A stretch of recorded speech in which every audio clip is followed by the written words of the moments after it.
తెలపండి అన్నారు. జయశ్రీ గారు, డాక్టర్ జయశ్రీ గారు ఒక ప్రశ్న వేశారు. 8వ భావం స్త్రీ జాతకంలో చాలా ప్రాముఖ్యమైంది.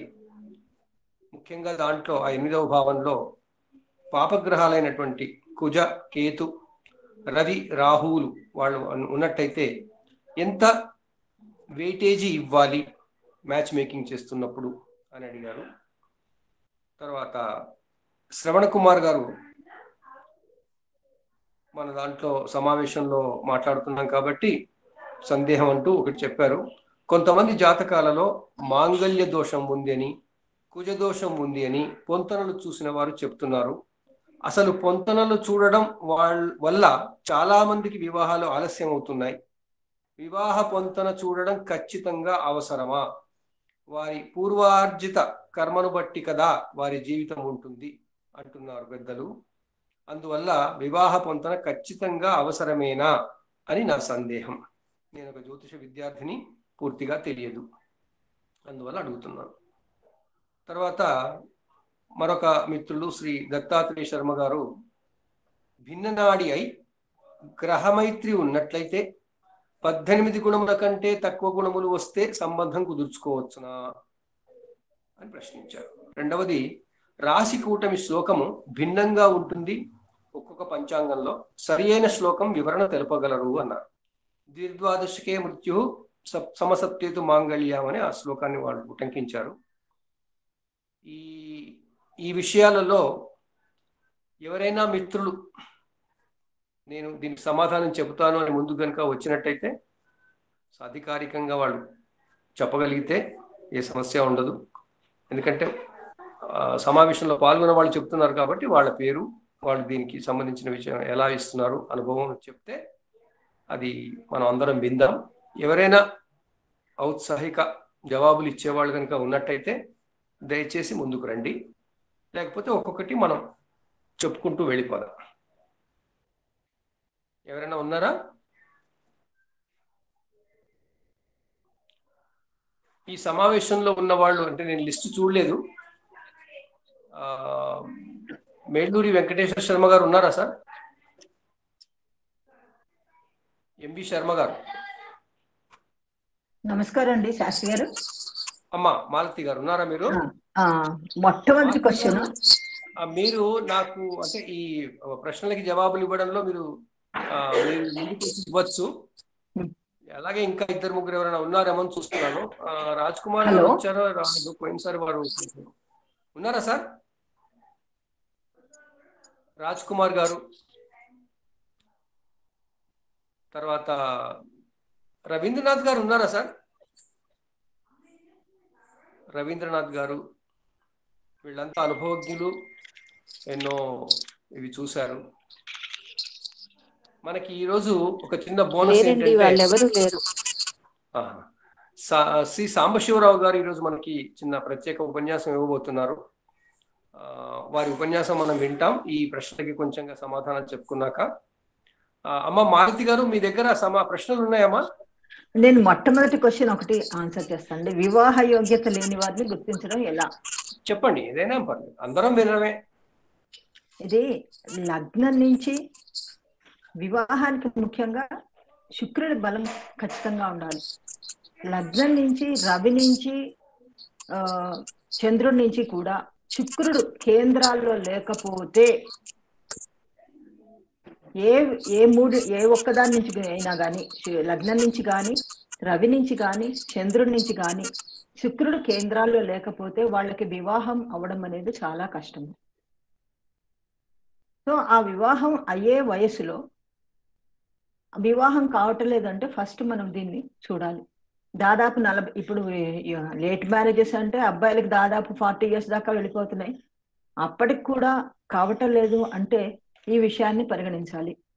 తర్వాత శుక్రుడు గురుడు గండాంతాల్లో ఉన్న వాళ్ళు ఉన్న నక్షత్రము విషఘటిలో ఉన్నా వాళ్ళు దాన్ని పరిశీలించి దానికి తగిన పరిహారాలు చేసుకోకపోతే వివాహం జరగడం అనేది కష్టము. ఈ పాయింట్లు నేను బాగా అబ్జర్వ్ చేసిన జాతకాల్లోంచి చెప్తున్నా. అంతేనండి, ఇదే నా ఆన్సర్.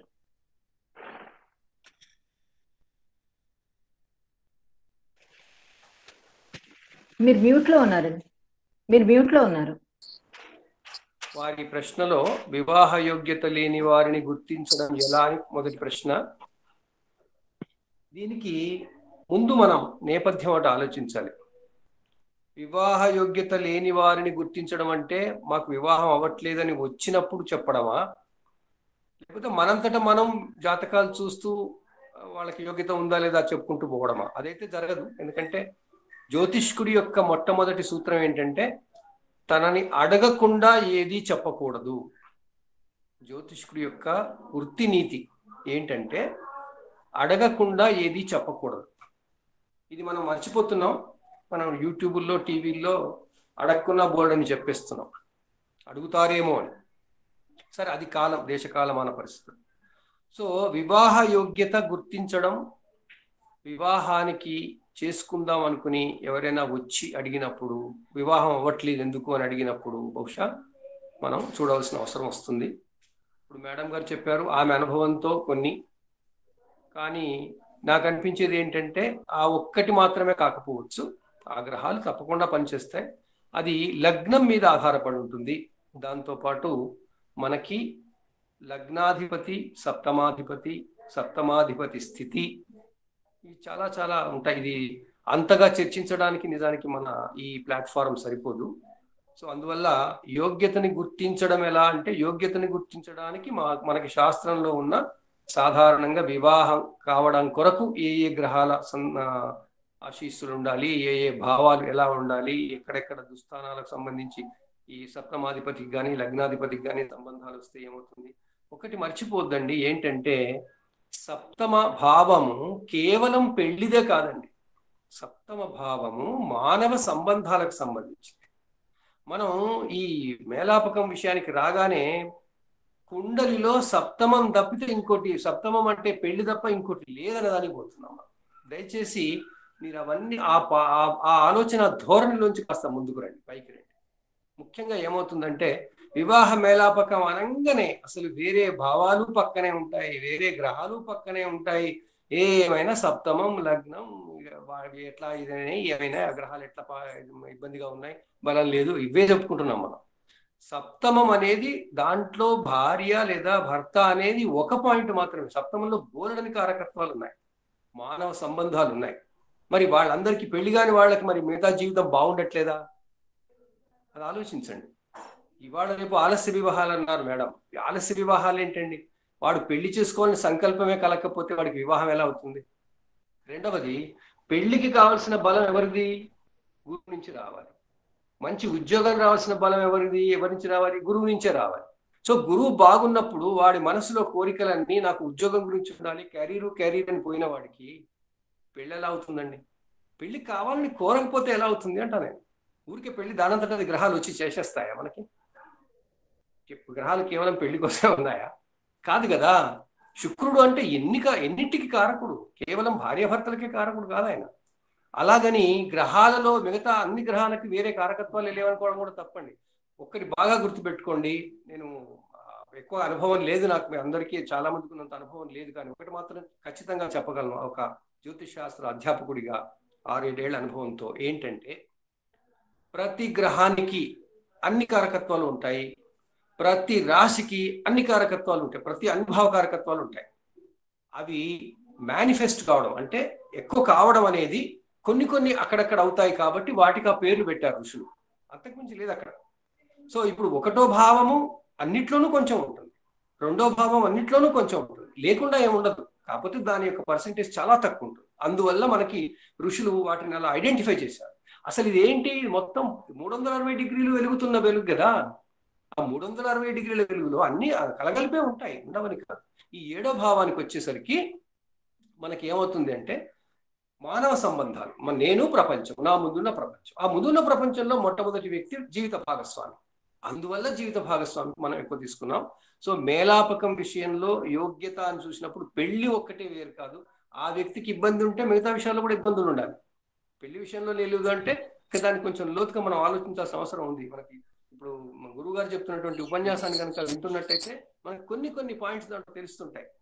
సో మనకి వివాహ యోగ్యత లేని వారిని గుర్తించడం ఎలా అంటే, వాళ్ళ వివాహాన్ని చేసుకుంటాము అని వచ్చినప్పుడు అప్పుడు ఉన్నటువంటి గ్రహస్థితి, అప్పుడున్న దశాకాల స్థితి, దశలు ఎవరెవరి ఉన్నాయి చూసుకుంటూ అప్పుడు చెప్పుకోవాల్సింది. యోగ్యత అంటే అది అది ఇప్పుడు అవ్వచ్చు, తర్వాత కూడా అవ్వచ్చు. కాబట్టి అసలు అవుతుందా లేదా అనే విషయం కూడా వివాహ యోగాలని చూసుకుని తెలుసుకోవాలి. తర్వాత పరివ్రాజ యోగం ఎలా పరిగణించాలి. ఇప్పుడు పరివ్రాజ యోగం ఎలా పరిగణించాలి అని అంటే మనం దానికి సంబంధించినటువంటి శాస్త్ర సమ్మతమైనటువంటి అవన్నీ చూసుకోవాలి. ప్రతి యోగాలు చూస్తున్నాం కదా మనం. పరివ్రాజ యోగాలు అన్నప్పుడు అది పరివ్రాజకులు అవుతారా, లేకుంటే సమాజానికి సేవ చేసే వాళ్ళు ఇంకా ఏమైనా అవుతారా అనేది మనకు పూర్తిగా తెలియదు. కాబట్టి ఆ పర్టికులర్ గా ఆ యోగానికి సంబంధించినటువంటి భావన చూసుకుంటే కానీ మనకు తెలుస్తుంది. అది వివాహ మేళానికి సంబంధించింది ఏమని అనిపించట్లేదు నాకు. తర్వాత 7వ అధిపతి 5లో ఉంటే అన్ని వేళలా నిజమా? అది నాకు ఆ ప్రశ్న నిజంగా అర్థం కాలేదు. 7th lord in 5th house అన్ని వేళలా నిజమా? అది ప్రేమ గురించి అయి ఉంటుంది గురువు గారు. అయ్యా అది 7th lord in 5th love marriage గురించి అడిగి ఉంటారు వాళ్ళు. అక్కడ అది లేదు. 7th lord in 5th house అన్ని వేళలా నిజమా అన్న ప్రశ్నే ఉంది.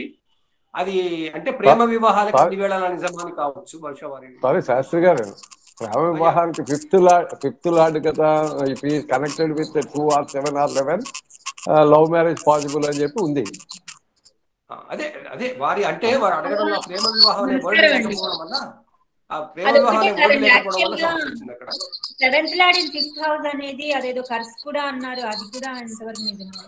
అదే కేపీలో అయితే సబ్ లార్డ్ తీసుకుంటామండి. జనరల్ గా 5th లార్డ్ తీసుకుంటే నాకు చాలా మటుకు దొరుకుతున్నాయండి. అది అంటే 7th లార్డ్ 5th లో ఉంటేనా? లేదండి, 5th lord if is connected with 2 or 7 or 11 in anyway love marriage is possible. But అక్కడ ఏంటంటే 12 కనెక్ట్ అయ్యి ఉంటే ఈ ఎవరైతే లగ్నాధిపతి జాతకుడు ఉన్నారో వాళ్ళు కొంతకాలం తిరిగిన తర్వాత అవతల వాళ్ళు వదిలేస్తారు. అలాగే 6th కనెక్ట్ అయితే అవతల వాళ్ళు వీళ్ళని వదిలేస్తారు. అది నేను నా అబ్జర్వేషన్ లో బాగా దొరికింది. ఓకే, మంచిది. గురువు గారు ఒక్క మాట మాట్లాడచ్చు అండి? అయ్యా చెప్పండి. ఇప్పుడు శుక్రుడిని చంద్రుడిని 4వ హౌస్ లో దిగ్బలం కింద తీసుకున్నారు కదా. అవును.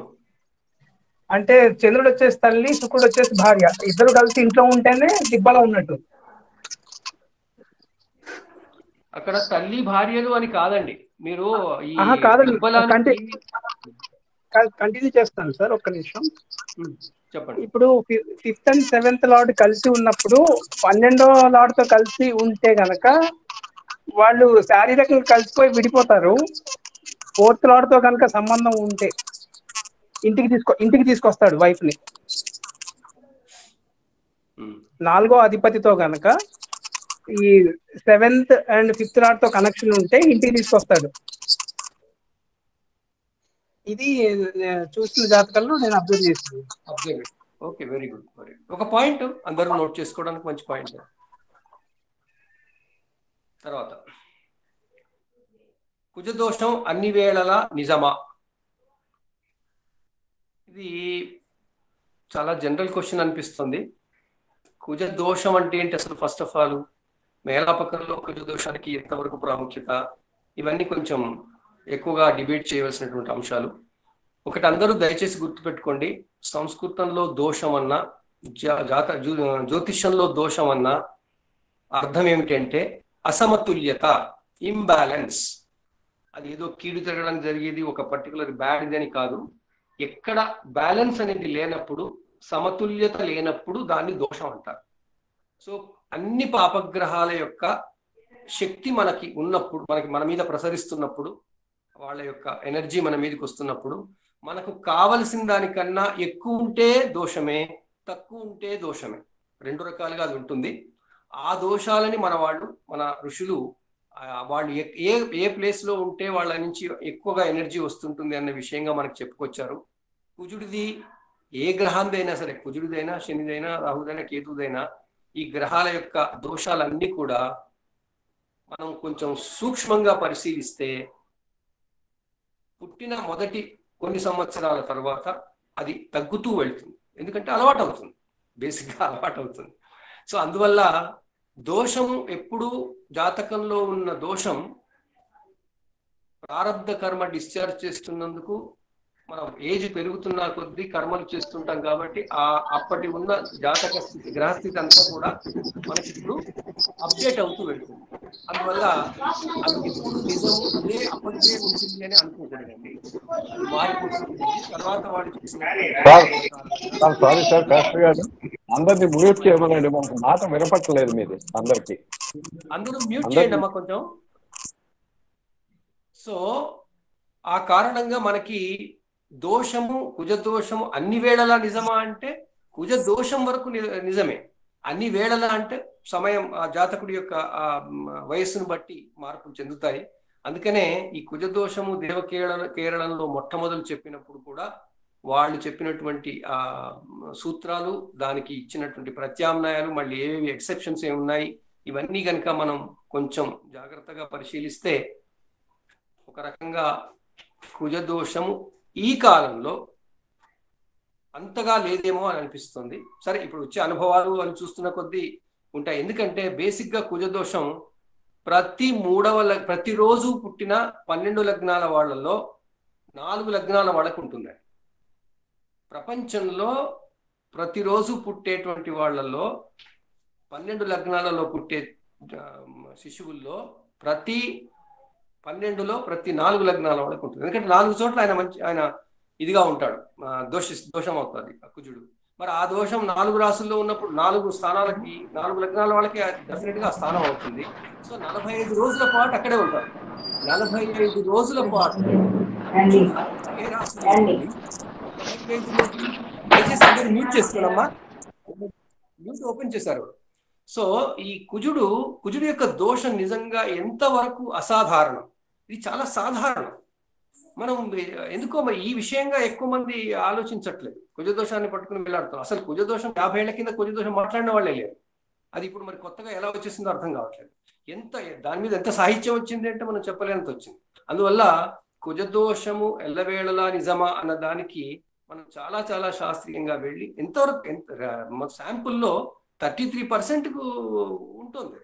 33% ఉన్న దోషం మరి ఎంతవరకు తీసుకోవాలి? నిజంగా కుజదోషంతో మరి ఎంత ఉంటే 33% ఆఫ్ జనాభాలో కుజదోషం కారణంగా బాధపడుతున్నారా అది మనం చూడాల్సి వస్తుంది.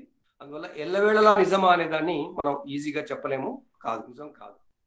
తర్వాత ఫణిశర్మ గారు ఏమడిగారంటే వధూవర జాతకాలు నక్షత్రాలు కుదరకపోతే పేర్లు పెట్టి, మనం యాక్చువల్గా లాస్ట్ వీక్ ఇది బాగా మాట్లాడుకున్నాం. మనం పేర్లు పెట్టినంత మాత్రాన జాతకాలు మారిపోతే అసలు ఎప్పుడో పేర్లు పెట్టుకుంటూ వెళ్ళేవాళ్ళం. అది కాదు. అదృష్టవశాత్తు పేరు పెట్టిన తర్వాత ఒక సాటిస్ఫాక్షన్ వచ్చి వాళ్ళకి ఏమైనా జరిగితే జరగవచ్చు. అసలు ఈ పేర్లు మార్చడం కూడా వాళ్ళు అన్ని రకాలుగా అన్ని అగ్రి అయిన తర్వాతే పేరు మార్చుతారు. వాడి సంబంధం నిశ్చయం అనుకున్నప్పుడు వేరే మార్చడు, వాళ్ళ తర్వాత పిలుచుకోవడం కోసం. ఒకటే పాయింట్ ఏంటంటే వ్యవహార నామము వైబ్రేషన్స్ క్రియేట్ చేస్తుంది. ఆ క్రియేషన్ కారణంగా వైబ్రేషన్స్ మళ్ళీ పాజిటివ్ వైబ్రేషన్స్ వస్తాయి. బహుశా దానివల్ల మంచి కూడా జరుగుతుంది. అది మనం మళ్ళీ ఎంతమంది పేర్లు మార్చారు, ఎన్ని కేసులు అయ్యాయి అదంతా చూస్తే కానీ తెలుస్తుంది. ఆ రీసెర్చ్ అయితే మన దగ్గర ఇంతవరకు ఆ ఇన్ఫర్మేషన్ లేదు కాబట్టి చెప్పలేము. అది కేవలం పేర్లు మార్చి వివాహం చేయడం అనేది మాత్రం సరైనది కాదు. జాతకాల పొంతన కరెక్ట్గా బాగా సూక్ష్మంగా చేసిన తర్వాతనే దాన్ని చేయడం మంచిది అవుతుంది. తర్వాత ఈ 8th భావ ఇన్ ఫిమేల్ హోరోస్కోప్ ఈ సిగ్నిఫికెంట్ అని జయశ్రీ గారు అడిగారు. అది 8వ భావం మాంగళ్య స్థానం, ఎందుకంటే ఆయుస్థానం.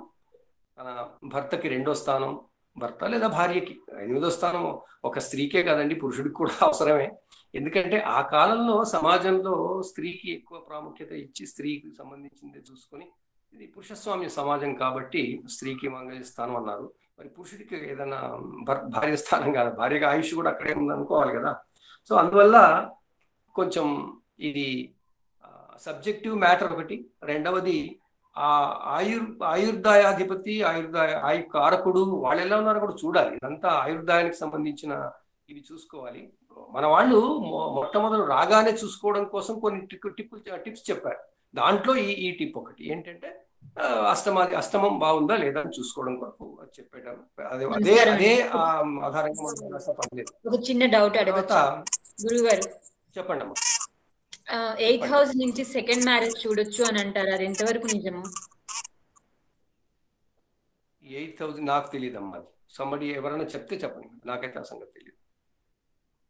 అది చాలా కన్ఫ్యూజన్ ఉంది, సెకండ్ మ్యారేజ్ అనేది ఎక్కడి నుంచి చూస్తారు అని. హలో, నేను ఒక మాట చెప్పనండి. చెప్పమ్మా. సెకండ్ మ్యారేజ్ అనేది 9th భావంతో చూడాలండి. ఎందుకంటే 7th హౌస్ అనేది భార్య స్థానం, భర్త స్థానము అయినప్పుడు ఒక భావం నుండి 3వ స్థానం అనేది తమ్ముడు లేక చెల్లి వస్తుంది. అలాగే 7వ భావం నుండి 3వది అవుతుంది 9వ భావం అనేది. అంటే రెండో భార్య గాని రెండో భర్త గాని అవుతుందా రెండో వివాహం అనే దానికి 9వ భావం చూడాలనేది నా ఉద్దేశం అండి. శాస్త్రంలో కూడా నేను చదివాను.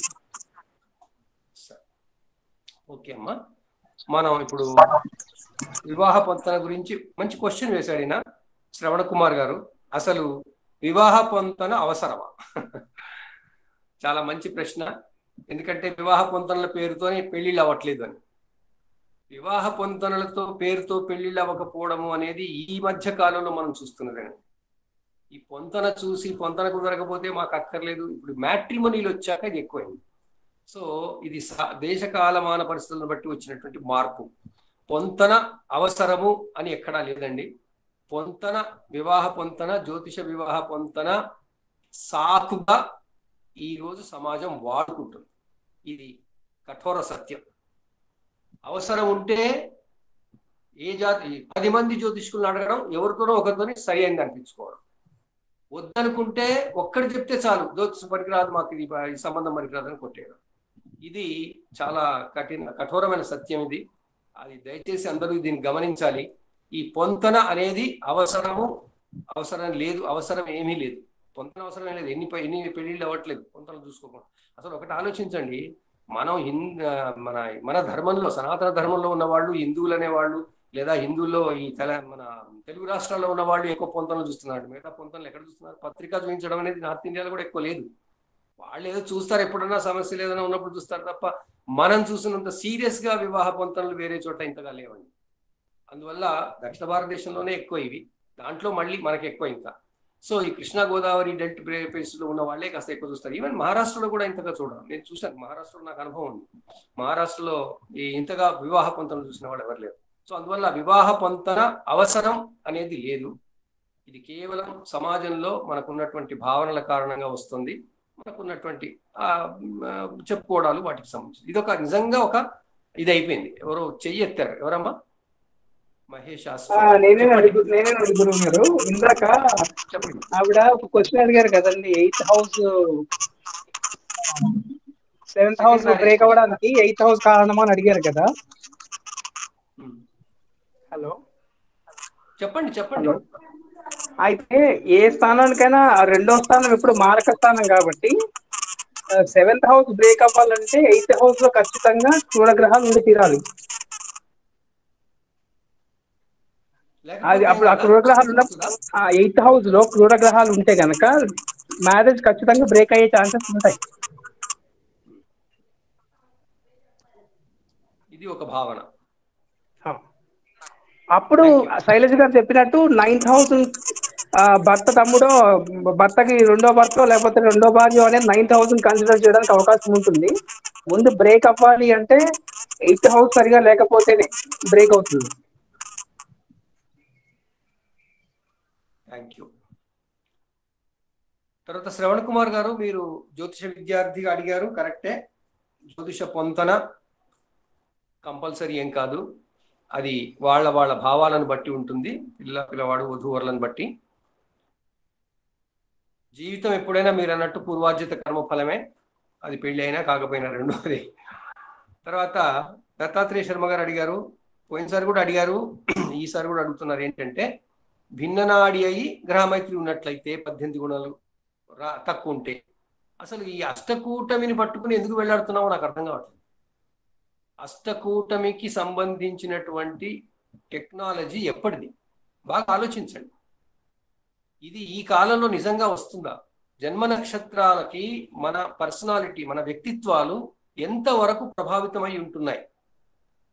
ఆ కాలంలో బాల్య వివాహాల సమయాల్లో జన్మ నక్షత్రాల ఆధారంగా సూచనప్రాయంగా తెలుసుకునేవాళ్ళు కాబట్టి అష్టగుణాల పట్టికలు పెట్టారు. ఇప్పుడు సగం జీవితం అయిపోయిన తర్వాత, వ్యక్తిత్వం అనేది నిర్ధారణ అయిపోయిన తర్వాత, టేస్ట్ అనేది తెలిసిపోయిన తర్వాత ఎంతవరకు అష్టకూటాలు పనిచేస్తున్నాయనేది మనం బాగా ఆలోచించాలండి. కొంచెం కొంచెం అవుట్ ఆఫ్ ది బాక్స్ ఆలోచించాలి. ఈ అష్టకూటాలలో ఇవన్నీ ఒక్కొక్క కూటానికి ఉన్నటువంటి ప్రత్యేకత ఉంది, లేదనట్లేదు నేను. కానీ మనం వివాహ పొంతల్లో ఈ మార్కులు పెట్టేసి అన్ని మార్కులు ఇన్ని మార్కులు, ఆ మార్కుల వెనకాల పడాల్సిన పని లేదు. దయచేసి దాన్ని వెనక్కి తోసి జాతకాల పొంతనే చూడండి. దాని ప్రకారం నేనైతే ఒకసారి చెప్పాను వాళ్ళకి, ఏంటంటే 4 పొంతలు, ఒక పొంతన కాదు, కొంత వివాహ పొంతన చూస్తుంటే 4 పొంతలు ఉండాలి. 1 సామాజిక పొంతన, 2 సాంస్కృతిక పొంతన, 3 ఆర్థిక పొంతన, 4 జ్యోతిష పొంతన. ఈ 4కి 25% వెయిటేజే ఇవ్వాలి. అలా ఇచ్చి చూసినప్పుడు సరిపోతుంది. మనం ఎన్ని చర్చలైనా చేసుకోవచ్చు, ఎన్నో చేసుకోవచ్చు, దాని విషయంలో కాదు. కానీ సమాజంలో జరిగేది ఏంటో ఆలోచించాలి.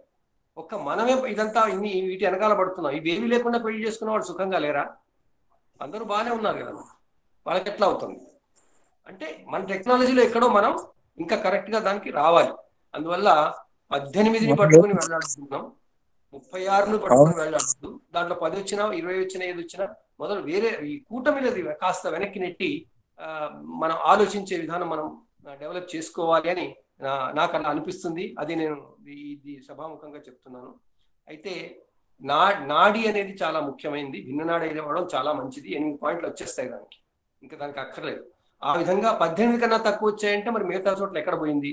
మన గురువుగారు చెప్తున్నట్టుగా ఒక్కొక్క దాన్ని పరిశీలిస్తూ కనుక వెళ్ళినట్టయితే మీకు సమాధానం దొరుకుతుంది. తర్వాత రాశి కూటమి శ్లోకం భిన్నంగా ఉందనేది ఎక్కడా లేదండి, అంత భిన్నంగా ఏం ఉండదు. మనం చదువుకోవడంలో, ప్రింటింగ్ కావడంలో, వాళ్ళు తీసుకొచ్చి ఎత్తి పంచాంగాలు వాడు ఎత్తి రాయడంలో తేడా ఉంటుందేమో కానీ మనకు తెలుసు కొన్ని 2, 12, 6, 8 ఇవి మంచివి కావు అని తెలుసు మనకి. ఆ దుస్థానాల సంబంధాలు వచ్చినటువంటి అక్షం యాక్సిస్ ఏదైతే ఉందో ఆ యాక్సిస్ వచ్చినటువంటి రాసులకి ఇబ్బందులు ఉంటాయి.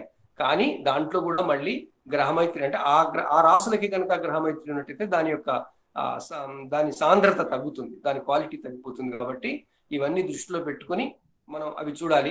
అక్కడ శ్లోకంలో మృత్యు అని ఉంటే వాడు చచ్చిపోతారు, అట్లాంటివి తీసుకోకండి దయచేసి. ఋషులు ఆ పదాలన్నీ ఎందుకు వాడారు అంటే మనం భయపడిపోయి దానికి సీరియస్నెస్ గా ఉండాలని చెప్పి వాళ్ళు వాడారు తప్ప అది వాడు చేసుకుంటే చచ్చిపోతాడు అంటే చేసుకుంటే చచ్చిపోతాడు అంటున్నాను, అది వాళ్ళని ఆగారా? ఉండదు కదా. దానికి మళ్ళీ ఎన్నో వస్తాయి. అందువల్ల ఆ శ్లోకంలో పంచాంగాలలో ఉన్నవి ధర్మశాస్త్రాలు కాదండి. మీరు దయచేసి పంచాంగాల మీద ఆధారపడకండి. మీరు పంచాంగంలో అని తప్పనిపిస్తే దానికి సంబంధించినటువంటి క్లాసిక్ ఏది, దానికి సంబంధించిన గ్రంథం ఏది, దాన్ని చేయండి. కాలామృతానికి వెళ్ళండి, ధర్మసింధుకి వెళ్ళండి, నిర్ణయ సింధుకి వెళ్ళండి, ఎక్కడెక్కడో ఉంటాయి కదా ఇవన్నీ వాటికి సంబంధించినవి. కాలామృతంలో మనకి చాలా దొరుకుతాయి. ఒరిజినల్ టెక్స్ట్ చూడండి, పంచాంగాల మీద ఆధారపడకండి. పంచాంగాల మీద ఆధారపడితే మనకి ఎప్పుడు ఇబ్బందులు వస్తాయి. సో ఇది ఈనాటి మనకి సంబంధించినటువంటి ఆ ప్రశ్నలకు సంబంధించినటువంటి కొన్ని శాస్త్రి గారు నాది ఒక్క క్వశ్చన్ అండి. శాస్త్రి గారు ఒక్క క్వశ్చన్ నాది. చెప్పండి. చాలా సార్లు ఈ మధ్య విదేశీ సంబంధాల మీద మోజు ఎక్కువైపోతుంది. ఆల్రెడీ వాళ్ళకి అక్కడ పెళ్లి అయిపోతుంది, ఒక భార్య ఉంటుంది, అయినా కూడా ఇక్కడికి వచ్చి మళ్ళీ పెళ్లి చేసుకోవాలని ప్రయత్నాలు చేస్తున్నారు. సో ఒక జాతకంలో యువకుడికి అబ్బాయికి ఒకసారి, అబ్బాయికి కానీ అమ్మాయికి కానీ ఒకసారి ఆల్రెడీ పెళ్లి అయిపోయింది అనే పాయింట్ ని గుర్తించడం ఎలాగా?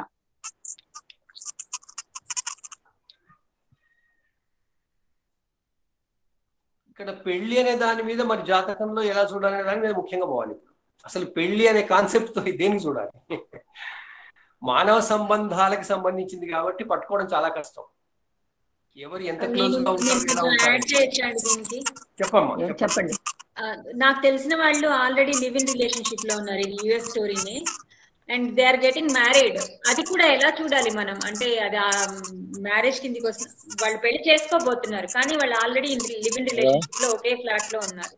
మనం ఇక్కడ పెళ్లి అనేది ఒక ఈవెంట్ అండి. పెళ్లికి ముందు లివింగ్ రిలేషన్స్ లేకపోతే ఈ శారీరక సంబంధాలు ఆల్రెడీ అయిపోయినవి ఎన్నో ఉన్నాయి. కానీ పెళ్లి అనేది ఒక ఈవెంట్ పరంగా చూస్తే మనము అది ఎలా చూడాలి మనం జాతకంలో? పెళ్లి అనే ఈవెంట్ అసలు జాతకంలో ఉంటుందా అమ్మా? ఉంటుందండి, ఉంటుంది. పెళ్లి ఒకనాడు ఉంటుంది. కళ్యాణ యోగం, కళ్యాణం అనేది ఉంటుంది. దానికి పాయింట్ ఎలా చూడాలి? వివాహం అనేది సమాజంలో ఈ రోజుల్లో వివాహం అనేది చాలా చాలా ఆ కాన్సెప్ట్ పలసపడిపోయింది. ఆ కారణంగా మనకి మరి వీళ్ళు మోసపోతున్నారు కదా, వీళ్ళు మోసపోతున్నారు కదా. ఆల్రెడీ పెళ్లి అయిపోయిన వాళ్ళకి మళ్ళీ తెలియకుండా పిల్లల్ని ఇవ్వడం. ఆ మోసం జ్యోతిషానికి సంబంధించింది కాదు, అది సమాజానికి సంబంధించింది. లేదండి, ఏ విషయమైనా ఈ భూమి మీద ఏ విషయమైనా ప్లానెట్స్ మీద ఆధారపడి అయితే మోసం చేసేవాడి విషయం మనం నమ్ముతున్నాం, ఇందులో డౌట్ లేదు. చేసేవాడి దానికి ఎక్కడో అనేది కనుగొనడానికి ప్రేరిస్తున్నాను. ఈ వేదిక ద్వారా ఎవరైనా వీలవుతుందేమో అని నేను ఒక మాట చెప్పన్నాను గురుగారు. చెప్పండి. ఇక్కడ జైమిని సిద్ధాంతం ప్రకారం ఉపపద ద్వితీయ సప్తమాల్లో క్రూరగ్రహాలు ఉంటే ద్వికలత్ర యోగం అనేది ఉంటుంది అని ఆయన బుక్ లో ఆయన శాస్త్రంలో చదివానండి. ఖచ్చితంగా ఇది చూశాను చాలా జాతకాలు. శని, కుజ, రవి, రాహులు. రవి ఉంటే పర్వాలేదు, శని, కుజ, రాహులు గనక ఉంటే గురు సంబంధం లేకుండా ఉంటే ఖచ్చితంగా వాళ్ళకు ద్వికలత్ర యోగం అనేది పడుతుందండి. ద్వికలత్ర యోగం ఉండొచ్చు. 11th భావం నుంచి కూడా మనం ద్వికలత్ర యోగాన్ని చూస్తాం. అయితే అసలు ఫస్ట్ టైం పెళ్లి అయిపోయిందా లేదా, పెళ్లి అవని వాళ్ళకి పిల్లలు ఇవ్వడం వేరు, పెళ్లి ఆల్రెడీ అయిపోయి తెలియకుండా మళ్ళీ ఆ సంబంధాన్ని వాళ్ళు వచ్చినందుకు కలుపుకోవడం వేరు. అంటే మనకు కనబడుతుంది కదండి, అక్కడ సెకండ్ మ్యారేజ్ వీళ్ళకి ఉంది అన్నప్పుడు వాళ్ళకి పిల్లని ఎలా ఇస్తాం? మన మ్యారేజ్ మన పిల్లని అన్నంత మాత్రాన అది ఫస్ట్ మ్యారేజ్ కాదు సెకండ్ మ్యారేజ్ అని మనం ఎలా నిశ్చయం చేసుకుంటాం? ఫస్ట్ ఏదైనా కూడా ఇబ్బందే కదండి. సెకండ్ మ్యారేజ్ మన పిల్లని చేసుకున్నాక ఇంకో అమ్మాయిని చేసుకున్నా ఇబ్బందే, ముందే ఆల్రెడీ పెళ్లి అయినా ఇబ్బందే కదండి. అలా ఇప్పుడు సెకండ్ మ్యారేజ్ అంటే ఫస్ట్ మ్యారేజ్. ఇప్పుడు డైవర్స్ కేసులు ఎంతమందికో పెళ్లి అయిపోతుంది. అదా వాళ్ళు ఆ విషయం చెప్పారనుకోండి, వాళ్ళు చెప్పారనుకోండి, ఓకే ఈ జాతకంలో ద్వికలత్ర యోగం కనబడుతుంది, ఆల్రెడీ పెళ్లి అయింది, డైవర్స్ అయింది, ఇప్పుడు మళ్ళీ అడుగుతున్నారు అని మనకు తెలుస్తుంది.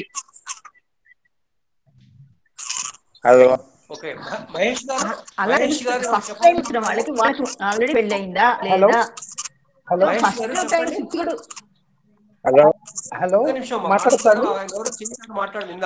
మహేష్ గారు చెప్పండి. ఇప్పుడు ఆవిడ పాయింట్ రైజ్ చేసిన చాలా ఎక్సలెంట్ పాయింట్. అంటే ఇక్కడ ఆవిడ ఏదైతే చార్ట్ చూసారో ఒకసారి మన దాంట్లో పెట్టమని చెప్పండి ఒకసారి. First point. రెండు వచ్చేసి ఉపపద అనే పదానికి అర్థం ఏంటంటే, ఉప అంటే బిహైండ్, పద అంటే మన వెనకాల నడిచేవాళ్ళు ఉపపద. మన వెనకాల ఎవరైనా నడుస్తారు, భార్య నడుస్తుంది, కొడుకు నడుస్తాడు, తమ్ముడు కూడా నడుస్తాడు. సో ఉపపదంలో కనుక ప్లానెట్ కనుక నీచులో ఉంటే ఆ అబ్బాయి కానీ అమ్మాయి కానీ వాళ్ళకు వచ్చే సంబంధం చండాలమైన సంబంధం అయి ఉంటుంది. ఉపపద అంటే, ఉపపద మీన్స్ స్పౌస్ బాడీ. బాడీ ఉంటేనే కదా మ్యారేజ్ చేసుకునేది. సో ఆ బాడీ కరెక్టా కాదా, వాళ్ళ ఫ్యామిలీ మంచిదా కాదా అని తెలుసుకోవాలంటే ఉపపదాల్లో నీచ గ్రహాలు ఏమైనా ఉన్నాయా లేవా, ఫస్ట్ పాయింట్. రెండు, నవాంశలో సప్తమ భావాన్ని ఏదైనా బ్రేక్ చేస్తుందా, 8th లో పాపగ్రహాలు ఏమైనా ఉన్నాయా లేవా, ఎన్ని ప్లానెట్స్ ఉంటే అన్ని. ఇప్పుడు సపోజ్ రాహు ఉన్నాడు అనుకోండి, రాహు ఉంటే ఏమవుతుంది, ఉపపదాకు 7th లో రాహు ఉంటే వాడు ఏం చేస్తాడంటే ఫారెన్ వెళ్ళిపోయి ఫారెన్ అమ్మాయిని పెళ్లి చేసుకుంటాడు, ఎందుకంటే రాహు ఫారెన్ ప్లానెట్ కదా. సో ఇలాగా ఉపపదాన్ని తీసుకుని దాంట్లో ఏమైనా నీచ గ్రహాలు ఉన్నాయా, ఆ లార్డ్ ఎక్కడున్నాడో చూసుకుని, అట్లాగే 7th హౌస్ బాగుందా లేదా, అంటే ఎక్కువ చండాలం అయిపోతే కనుక ఖచ్చితంగా సెకండ్ మ్యారేజ్ పడే అవకాశం ఉంది కాబట్టి, మోసపోయే అవకాశాలు కూడా ఎక్కువ ఉంటాయి కాబట్టి అవి చూసుకోవాలి. అండ్ ఇంకోటి ఏంటంటే మనం మేలాపకం గురించి పోయి వివాహ జీవితాన్ని ఎక్కువ అనలైజ్ చేస్తున్నాం ఇప్పుడు. అవును, ఈ పని చేయకూడదు మనం. దేనికి ఆ విశ్లేషణ మనం వేరే పెట్టుకుందాం. ఫెయిలయ్యే వివాహాల గురించి వేరే టాపిక్ పెట్టుకుందాం. ఇంకో పాయింట్ సార్, మనకి 2 టైప్ ఆఫ్ కర్మలు ఉంటాయి కదా సార్. ఒకటి పాత కర్మలు అనుభవిస్తూ కొత్త కర్మలు చేయడం కదా. చెప్పండి, వినిపిస్తుందా అండి? నా వాయిస్ వినిపిస్తుందా? శాస్త్రి సార్, మీ దగ్గర ఉన్న మీరు మ్యూట్ లో ఉంటే ఈ డిస్టర్బెన్స్ రాకపోవచ్చు నా అభిప్రాయం. ఎవరైనా మ్యూట్ లో ఉంటే ఎవరైనా మ్యూట్ లో లేకపోతే సార్. అయితే ఇప్పుడు మనకి 10th లార్డ్ ని శనిని 2 తీసుకుంటే కనుక పాత కర్మలన్నీ శని డీల్ చేస్తాడు, 10th లార్డ్ ఏమో ఫ్రెష్ గా ఇప్పుడు చేసే కర్మలు డీల్ చేస్తాడు. 2 పాయింట్స్ ఉన్నాయి. ఇంకోటి ఏంటంటే లగ్నాధిపతి మంచి లగ్నాధిపతి మంచివాడా కాదా అనేది first point sir. Sorry sir, Mahesh sir, Mahesh అన్న దయచేసి అందరూ మాట్లాడని వారంతా దయచేసి మ్యూట్ చేసుకోండి. ఇబ్బందులు ఏమైనా ఉంటే మళ్ళీ జాయిన్ అవ్వండి. హలో హలో హలో మహేష్ గారు మనం ఈ కుండలి విశ్లేషణ ఇలాంటి వ్యవహారాలకి మనం ప్రత్యేకంగా ఒక షెడ్యూల్ పెట్టుకుందాం, ఒక సదస్సు పెట్టుకుందాం. దాంట్లో మనం ఇద్దాము. నేను అనేది ఏంటంటే ఆవిడ్ని ఒకసారి హారోస్కోప్ మన దాంట్లో పెట్టమని చెప్పండి.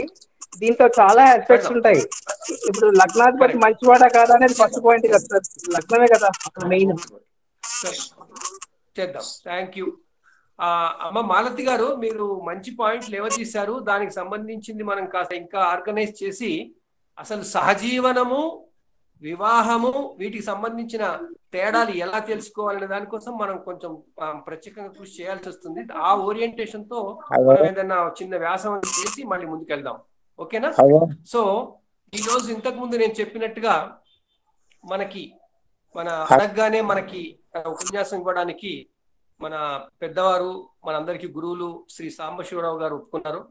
అందువల్ల వారిని తమ ఉపన్యాసం ఇవ్వడానికి సిద్ధంగా ఉండమని కోరుతున్నాను. అంతకు ముందుగా ఒకవేళ రాజకుమార్ గారు కనుక తాము ఒప్పుకుంటే ఇప్పటిదాకా జరిగిన చర్చల మీద చిన్న సారాంశంగా ఒక 5 నిమిషాలు మాట్లాడమని కోరుతున్నాను.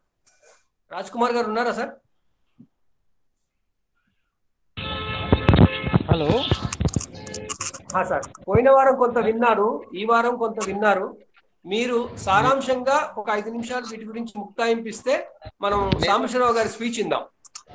నేను ట్రావెల్లో ఉన్నానండి, క్షమించాలి. సిగ్నల్ కట్ అవుతుంది. నేను ప్రశ్నలు సమాధానాలు రాసి నేను మీకు వాట్సాప్ లో పెడతాను. ఓకే సార్, గ్రూప్ లో పెట్టండి, అందరికీ సర్క్యులేట్ చేస్తాను. Thank you very much. చాలా చాలా థ్యాంక్స్ సార్. సాంబశివరావు గారు, మా మీది ప్రేమతో, అందరి మీది ప్రేమతో మీరు మళ్ళీ వెంటనే ఒప్పుకున్నారు. సో దయచేసి మీ ఉపన్యాసాన్ని కొనసాగించవలసిందిగా సవినయంగా కోరుతున్నాను. అందరికీ నమస్కారం. సోమనాథ్ శాస్త్రి గారికి అవకాశం ఇచ్చినందుకు చాలా ధన్యవాదాలు.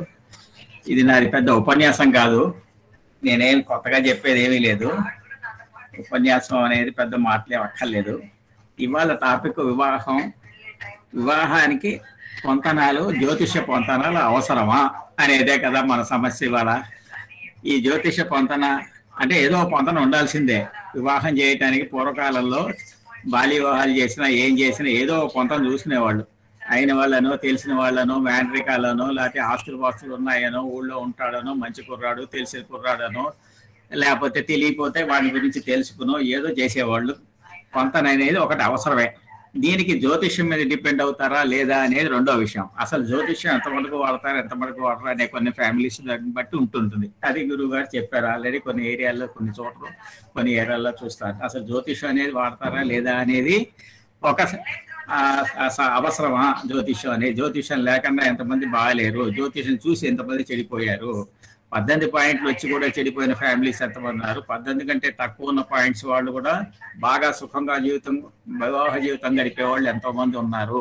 ఇవన్నీ వాటిల్లో చూడాలా అక్కర్లేదా? ఈ మధ్య కొంతమంది విసిగిపోయి సార్ నేను చూడమండి జాతకాలు చూస్తుంటే ఏది కావటం లేదు అన్నారు, మానేస్తాం అన్నారు. అని నేనేం చెప్పాను, మానేసేయండి. అవతల వాళ్ళు అడిగితే ఏం చేస్తారు, మీరు తప్పదు కదా. మీరు అప్పుడు అవతల పార్టీ ఉంటుంది, మీరు అమ్మాయి తరఫు అబ్బాయి తరఫు, మీరు నేను చూడన్నా విసిగిపోయాను, నాకు జాతకాలు అవసరం లేదని మీరు పెడతారు. కానీ అవతల వాళ్ళు జాతకం చూస్తే కానీ చేసుకోమంటారు. అప్పుడేం చేస్తారు, సరే చూసుకోనండి, వాళ్ళని చూసుకోనండి అంటారు. చివరికి అక్కడైనా జాతకం చూస్తున్నారు. ఇద్దరు కనుక తయారైతే ఇద్దరికి నాకు జాతకాలు ఎక్కలేదంటే వాళ్ళ పారామీటర్స్ వాళ్ళకు ఉంటాయి. ఎలా చర్చలు చేసుకోవాలి, ఆ ఫ్యామిలీ గురించి, ఈ కుర్రాడు గురించి, ఆ కుర్రాడు గురించి ఎలా చేసుకోవాలి ఏమిటి అనేది పొంతం తప్పదు. ఏదో రకంగా పొంతం చూసుకోవాల్సిందే.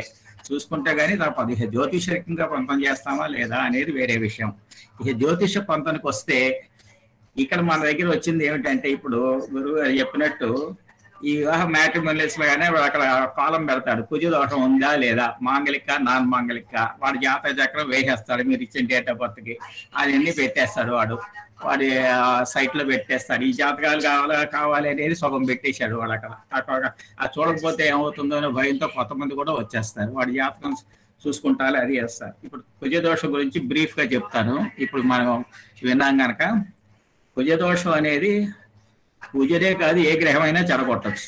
వివాహం చెడగొట్టడానికి ఒక కుజుడే చెడగొట్టకల్లా, ఏ గ్రహమైనా చెడగొట్టచ్చు. వివాహం చెడగొట్టడానికి కుజుడే అక్కల, ఏదైనా చెడగొట్టచ్చు. అయితే కుజదోషం అనేది ఎందుకు చూస్తామంటే కుజుడు కాస్త ఘర్షణకి దానికి వస్తాడు, ఆవేశానికి వస్తాడు. అది ఇది కనుక ఏ కొన్ని భావాల్లో ఉంటే ఆ భావాల్లో ఏదో ఆవేశంలో కుజుడు చెడిపోతాడు అని. దానికి కుజదోషానికి ఎన్ని ఫార్ములాస్ ఉన్నాయో అంతకు మించిన ఫార్ములాస్ కుజదోష నివృత్తికి కూడా ఉన్నాయి. కుజదోష పరిహారం అయిపోయినాయని మొదటి ప్రిన్సిపల్ ఏమిటి? అసలు కుజదోషం ఉంటే ఇద్దరికి కుజదోషం ఉన్న వాళ్ళని చేయాలి. కుజదోషం క్యాన్సిల్ అయితే ఇద్దరికి క్యాన్సిల్ అయిన వాళ్ళని చేయాలి. అంటే కుజదోషం ఉండి పరిహారం అయిన వాళ్ళు. కుజదోషం లేని వాళ్ళు శుద్ధ జాతకం. అంటే శుద్ధ జాతకం అని కుజదోష జాతకం 2 రకాలు ఉన్నాయి. శుద్ధ జాతకం వల్ల శుద్ధ జాతకం చేయాలి, కుజదోషం వల్ల కుజదోషం వాళ్ళకి చేయాలి అని, కుజదోషం పరిహారం అయిన వాళ్ళకి చేయాలి. 3 రకాలుగా పెట్టుకున్నారు. కానీ ఇబ్బందులు అయిపోయి ఇప్పుడు కుజదోషం లేని వాడిని వాడు చేస్తున్నారు, వీడు చేస్తున్నారు. ఇవన్నీ కాక కుజుడు ఎవరితోన్నా కలిస్తే దోషం పోయిందని, మళ్ళా చోట్ల ఉంటే దోషం పోయిందని, కుజుడు మీద ఏమన్నా కలిస్తే దోషం పోయిందని నెంబర్ ఆఫ్ ఫార్ములాస్ ఉన్నాయి. కుజ దోషానికి ఎన్ని ఫార్ములాస్ ఉన్నాయో దానికంటే నెంబర్ ఆఫ్ ఫార్ములాస్ కుజదోష నివృత్తి ఉంది. దానివల్ల ఏ అబ్బాయి అమ్మాయి జాతకన్నా ఇవన్నీ కుజదోషం లేదని నేను చెబుతా. నేనే చెప్పక్కల్లా, మీరే చూసుకోండి రేపు. ఇవి అన్ని సాఫ్ట్వేర్లో వాడు కుజదోషం పరిహారం అయిందని చెప్పేస్తాడే కానీ కుజదోషం ఉంది అమ్మాయికి, అబ్బాయికి లేదు, అబ్బాయికి ఉంది అమ్మాయికి లేదు అని చెప్పేస్తాడే కానీ కుజదోషం పరిహారం అయిందంటాడు, పరిహారం కాలేదని వదిలేస్తాడు సెంటెన్స్. ఒక్క సాఫ్ట్వేర్ ఉంది, మీరు వెరిఫై చేసుకోండి. నాకు తెలిసినంత మటుకు ఇంకా ఉండొచ్చు బయట. పరాశర లైట్ సాఫ్ట్వేర్ తీసుకోండి. అందులో వివాహ పంతంలోకి వెళ్తే మాంగలిక నాన్ మాంగలిక చెప్పే ఒక ఫైల్ ఉంటుంది. రెండోది ఆ ఇద్దరిని కలిసినప్పుడు పరిహారం అయిందా లేదా అంటానికి ఒక ఫైల్ ఉంటుంది. నేను గత 18 ఏళ్ల మట్టి చూస్తున్నాను.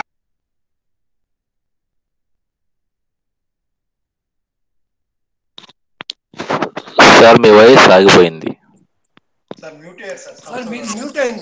మీది మ్యూట్ అయింది లేదా? మీకు వినిపిస్తుందా? ఇప్పుడు వినబడుతుందా? అదే ఇంతవరకు ఏం లేదు, రిపీట్ చేయనా? ఇప్పుడు వివాహ పొంతనం అనేది ఒక పొంతన అవసరం. జ్యోతిష్యం కానీ వేరే రకం కానీ పొంతనం లేదు ఎవడు వివాహం చేసుకోరు. ఎవరి ఫ్యామిలీస్ కలవరు అసలు. ఇదివరకు కాలంలో జ్యోతిష్యం చూస్తామా లేదా అనేది వాడి జ్యోతిష్యం మీద ఉన్న అభిమానం మీద ఉంటుంది. ఆ అభిమానం, వాటి అవసరం, వాటి సాంప్రదాయం, వాటి నమ్మకాలు 2 పార్టీలు చేసుకోవాలి. ఒకవేళ ఒకళ్ళు అబ్బాయి తరఫు అమ్మాయి తరఫు వాళ్ళు కాదన్న అవతల వాళ్ళు నేను చూసుకుంటాం అంటారు. చూసుకుంటాం మీరు కాదనలేరు. ఈ 2 తరఫుల వాళ్ళు కనుక జ్యోతిష్యం వద్దంటే ముందుకెళ్ళి వేరే రకంగా వాళ్ళ పొంతనాలు చూసుకోవాలి, చేసుకోవాలి. ఆ రకంగా ఈ జ్యోతిష పొంతనకు వచ్చేస్తే ఎన్నో ఫార్ములాస్ పెట్టారు. అవన్నీ అష్టకూటమి, దశకూటమి, ఇవన్నీ ఫార్ములాస్ అన్ని కూడా చంద్ర నక్షత్రం మీద బేస్ అయ్యి ఉన్నాయి. ఈ చంద్ర నక్షత్రం మీద బేస్ అయినాక ఈ జ్యోతిష్యం చూడటంలో అవసరమైన ఏమిటి అనే దానికి 3 కుజదోషం అనేది ఒకటి వచ్చింది. కుజదోషం అంటే చెరగొట్టడానికి కుజుడే అక్కల, ఏ గ్రహమైనా చెరగొడుతుంది. చెరగొట్టే స్థలంలో ఏ గ్రహమైనా ఉంటే చెరగొడుతుంది. కుజుడిని ఎందుకన్నా అంటే వాడు ఆవేశపడిపోతాడు, అది ఇది అని చెప్పి రక్తాన్ని కుజుడు చెరగొడతాడు అన్నాం. కానీ కుజదోషం అనే దానికి ఎన్ని ఫార్ములాస్ అని, కుజదోష నివారణకి అంతకంటే మించిన ఫార్ములాస్ ఎన్నో ఉన్నాయన్నమాట. ఇవి మీరు కొన్ని సాఫ్ట్వేర్లు చూస్తే వీడు మాంగలిక్, అమ్మాయి మాంగలిక్ కాదు, అబ్బాయి మాంగలిక్, అమ్మాయి మాంగలిక్ కాదు, వీడైంది లేకపోతే ఇద్దరు మాంగలిక్, కుజదోషం నివృత్తి అయింది అని చెప్పి కొన్ని ఇస్తాడు, కుజదోషం ఉందని కొన్ని ఇస్తారు. కానీ ఒక్క సాఫ్ట్వేర్లో మీకు పరాశర లైట్ సాఫ్ట్వేర్ చూడండి, అందులో కుజదోష ఉన్నది, అబ్బాయికి ఉంది అమ్మాయికి ఉంది, అమ్మాయికి లేదు అబ్బాయికి లేదు, ఇట్లా ఉంది, వాడు లగ్నాత్తు ఉంది లేకపోతే చంద్రాత్తు ఉంది అని చెప్తాడు. అది పరిహారం అయిందా అది చెప్తానికి ఇంకో ఫైల్ చెప్తాడు. ఒక్క పరాశర లైట్లో నేను చూసిన వాటిలో ఇంకా ఉండొచ్చు సాఫ్ట్వేర్లు, నేను అన్ని చూడలేదు. దాంట్లో మటుకు కుజదోషం నివృత్తి అయిందనే చెప్తాడు. ఏ 2 జాతకాలైనా తీసుకోండి, అన్నిట్లో కుజదోషం నివృత్తి అయిందనే ఉంటుంది. కుజుడు దేంతో వేడితో ఉన్న కలిసి ఉన్న, వాటితో ఉన్న, వీటి ఉన్న కొన్ని ఫార్ములాస్ ఉన్నాయి, అవి కలిసి ఉంటాయి అన్నమాట. ఆ కుజదోషం వల్ల దోషం నివృత్తి అయిపోతుంది, అసలు క్యాన్సిలేషన్. అంటే కుజుడు శుద్ధ జాతకం అంటే కుజదోషం లేని జాతకాలు, దోష జాతకం అంటే కుజదోషం ఉన్న జాతకాలు. 3వ రకం ఏంటంటే దోషం ఉండి నివృత్తి అయిన జాతకం. ఈ 3 రకాల్లో 3 రకాలనే కలపాలి అని మనం ఒరిజినల్ గా ప్రిన్సిపల్ పెట్టుకున్నాం. ఇప్పుడు అట్టగా ఎవరికైనా కలపచ్చు, దోష పరిహారం అవుతుంది. ఈ కొన్ని ఫార్ములాస్ ఉన్నాయి.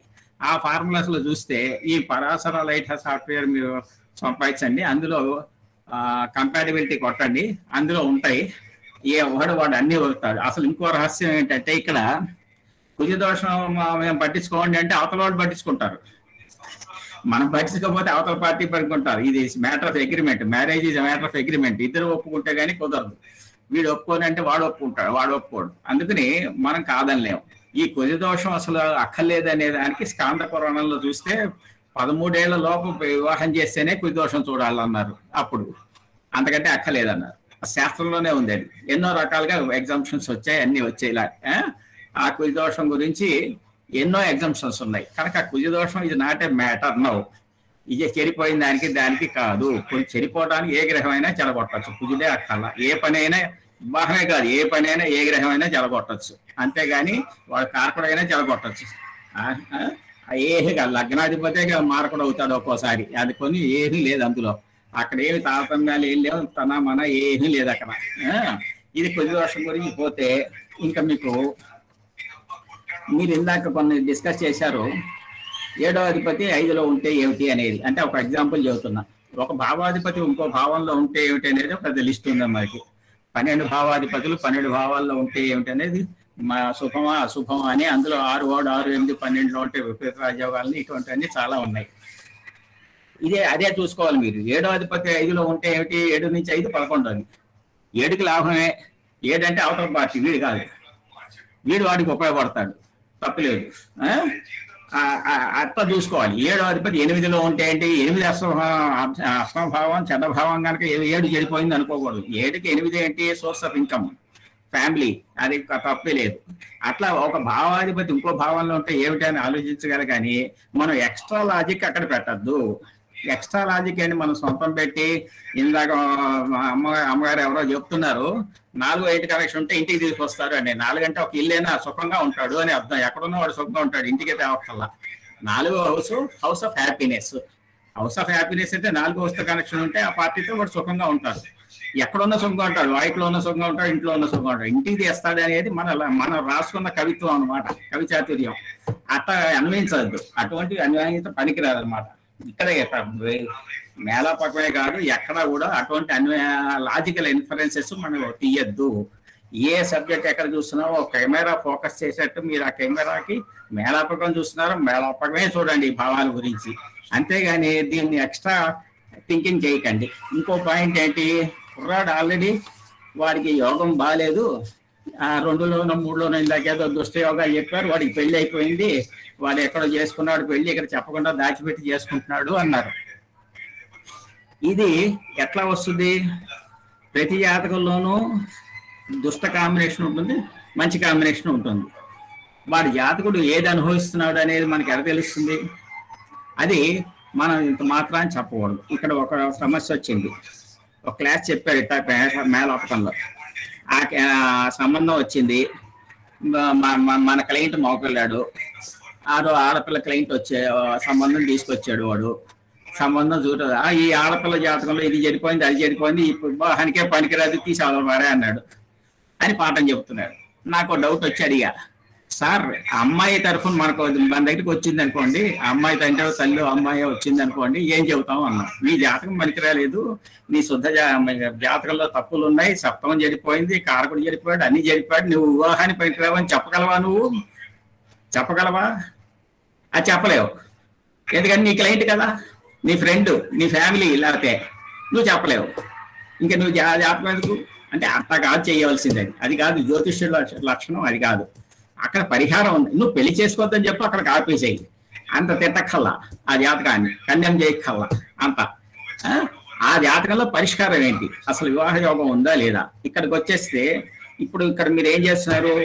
ఇది కామన్. మన జ్యోతిష్యం అడగగానే అబ్బాయి ఉద్యోగం ఎట్లా ఉంటుందో పంపన బాగుందయ్యా, 18 పాయింట్లు లేదు 30 పాయింట్లు వచ్చాయి, అంతా బాగుంది, అన్ని బాగున్నాయి, పెళ్ళి చేయండి అని చెబుతాం. నెక్స్ట్ క్వశ్చన్ ఏంటి? ఈ అబ్బాయి ఉద్యోగం ఎట్లా ఉంటుందండి, బాగుంటుందా, వారసుడు అవుతాడా, ధనయోగం ఉంది, అది అడుగుతాడు, బాగానే ఉంది. అబ్బాయికి చెడ్డ గుణాలు ఉన్నాయా అని అడుగుతారు. చివరి క్వశ్చన్ ఆల్రెడీ ఎవరితోనో ఉన్నాయా అని అడుగుతారు. ఇవి కామన్ అడుగుతున్నారు. వాళ్ళు అడగగానే మనం ఏదో ఒకటి మన పుస్తకాలను చూసి ఏదో ఒకటి చూసేయటం. ప్రతి జాతకంలో చెడు కనిపిస్తుంది. ఏమిటి? క్వశ్చనే లేదు అందులో. కానీ అది చెడు జరుగుతుందా మంచి జరుగుతుందా జాతకుడికి అది ఎలా తెలుస్తుంది? ఒకటి తెలుసుకునే పద్ధతి వేరు. ఒకటి మీరు గుర్తుపెట్టుకోవాల్సింది, అదే జాతకం రోజు నాడు వాడితో పాటు 10 మంది పుట్టారు. అదే హాస్పిటల్లో కానీ అదే ఊళ్ళో కానీ లగ్నం కూడా అదే.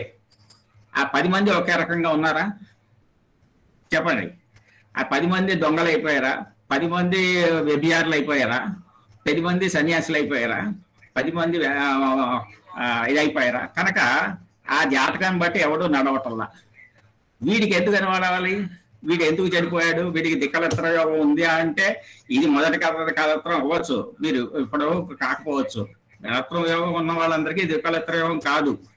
ఏంటి అక్రమ సంబంధాలు జాతకంలో కనిపిస్తే అందరికీ ఆ యోగం లేదు, అవకాశాలు ఉండవు అక్రమ సంబంధాలకి. ఏంటి ఇట్లా ఉంటుంది అనమాట. ఇవి జాతకం మీద విపరీతమైన అభిమానం పెట్టుకుని, విపరీతమైన నమ్మకం, నమ్మకం కాదు అది, మూర్ఖ నమ్మకం పెట్టుకుని వెళ్తూ ఉంటే ఇట్లాగే వస్తుంటాయి క్వశ్చన్లన్నీ. కనుక మన జ్యోతిష్యం చేయవలసింది ఏంటి? అమ్మాయి జ్యోతిష ప్రకారం ఇది బాగుంది, అస్ట్రాలజికల్ గా ఇది బాగుంది, తర్వాత డెసిషన్ మీది అనాలి. ఇప్పుడు డిస్క్లైమర్స్ నేర్చుకోవాలి మనం చెప్పేటప్పుడు. నేను చెప్పేస్తా, జ్యోతిష్యం అంతా 49%, 51% మీ అదృష్టం. మీరు వాళ్ళిద్దరిని మాట్లాడుకోమనండి. వాళ్ళిద్దరు మీరు ఎంక్వైరీ చేసుకోండి, అమ్మాయి గురించి అబ్బాయి గురించి మీరు ఎంక్వైరీ చేసుకోండి. మీ బాధ్యత 51%, జ్యోతిష్యం బాధ్యత 49% అని చెబుతాం. ఏమిటి అక్కడ జ్యోతిష్యుడు జాగ్రత్తగా ఉండాలి. ఏదో టీవీలో చెప్పినట్టు అన్నీ నేనే చెప్పేస్తాను, నాకు అంతా తెలుస్తుంది అంటే నీ సంగతి నీకు తెలియదు, వాళ్ళ సంగతి ఏం తెలుస్తుంది నీకు?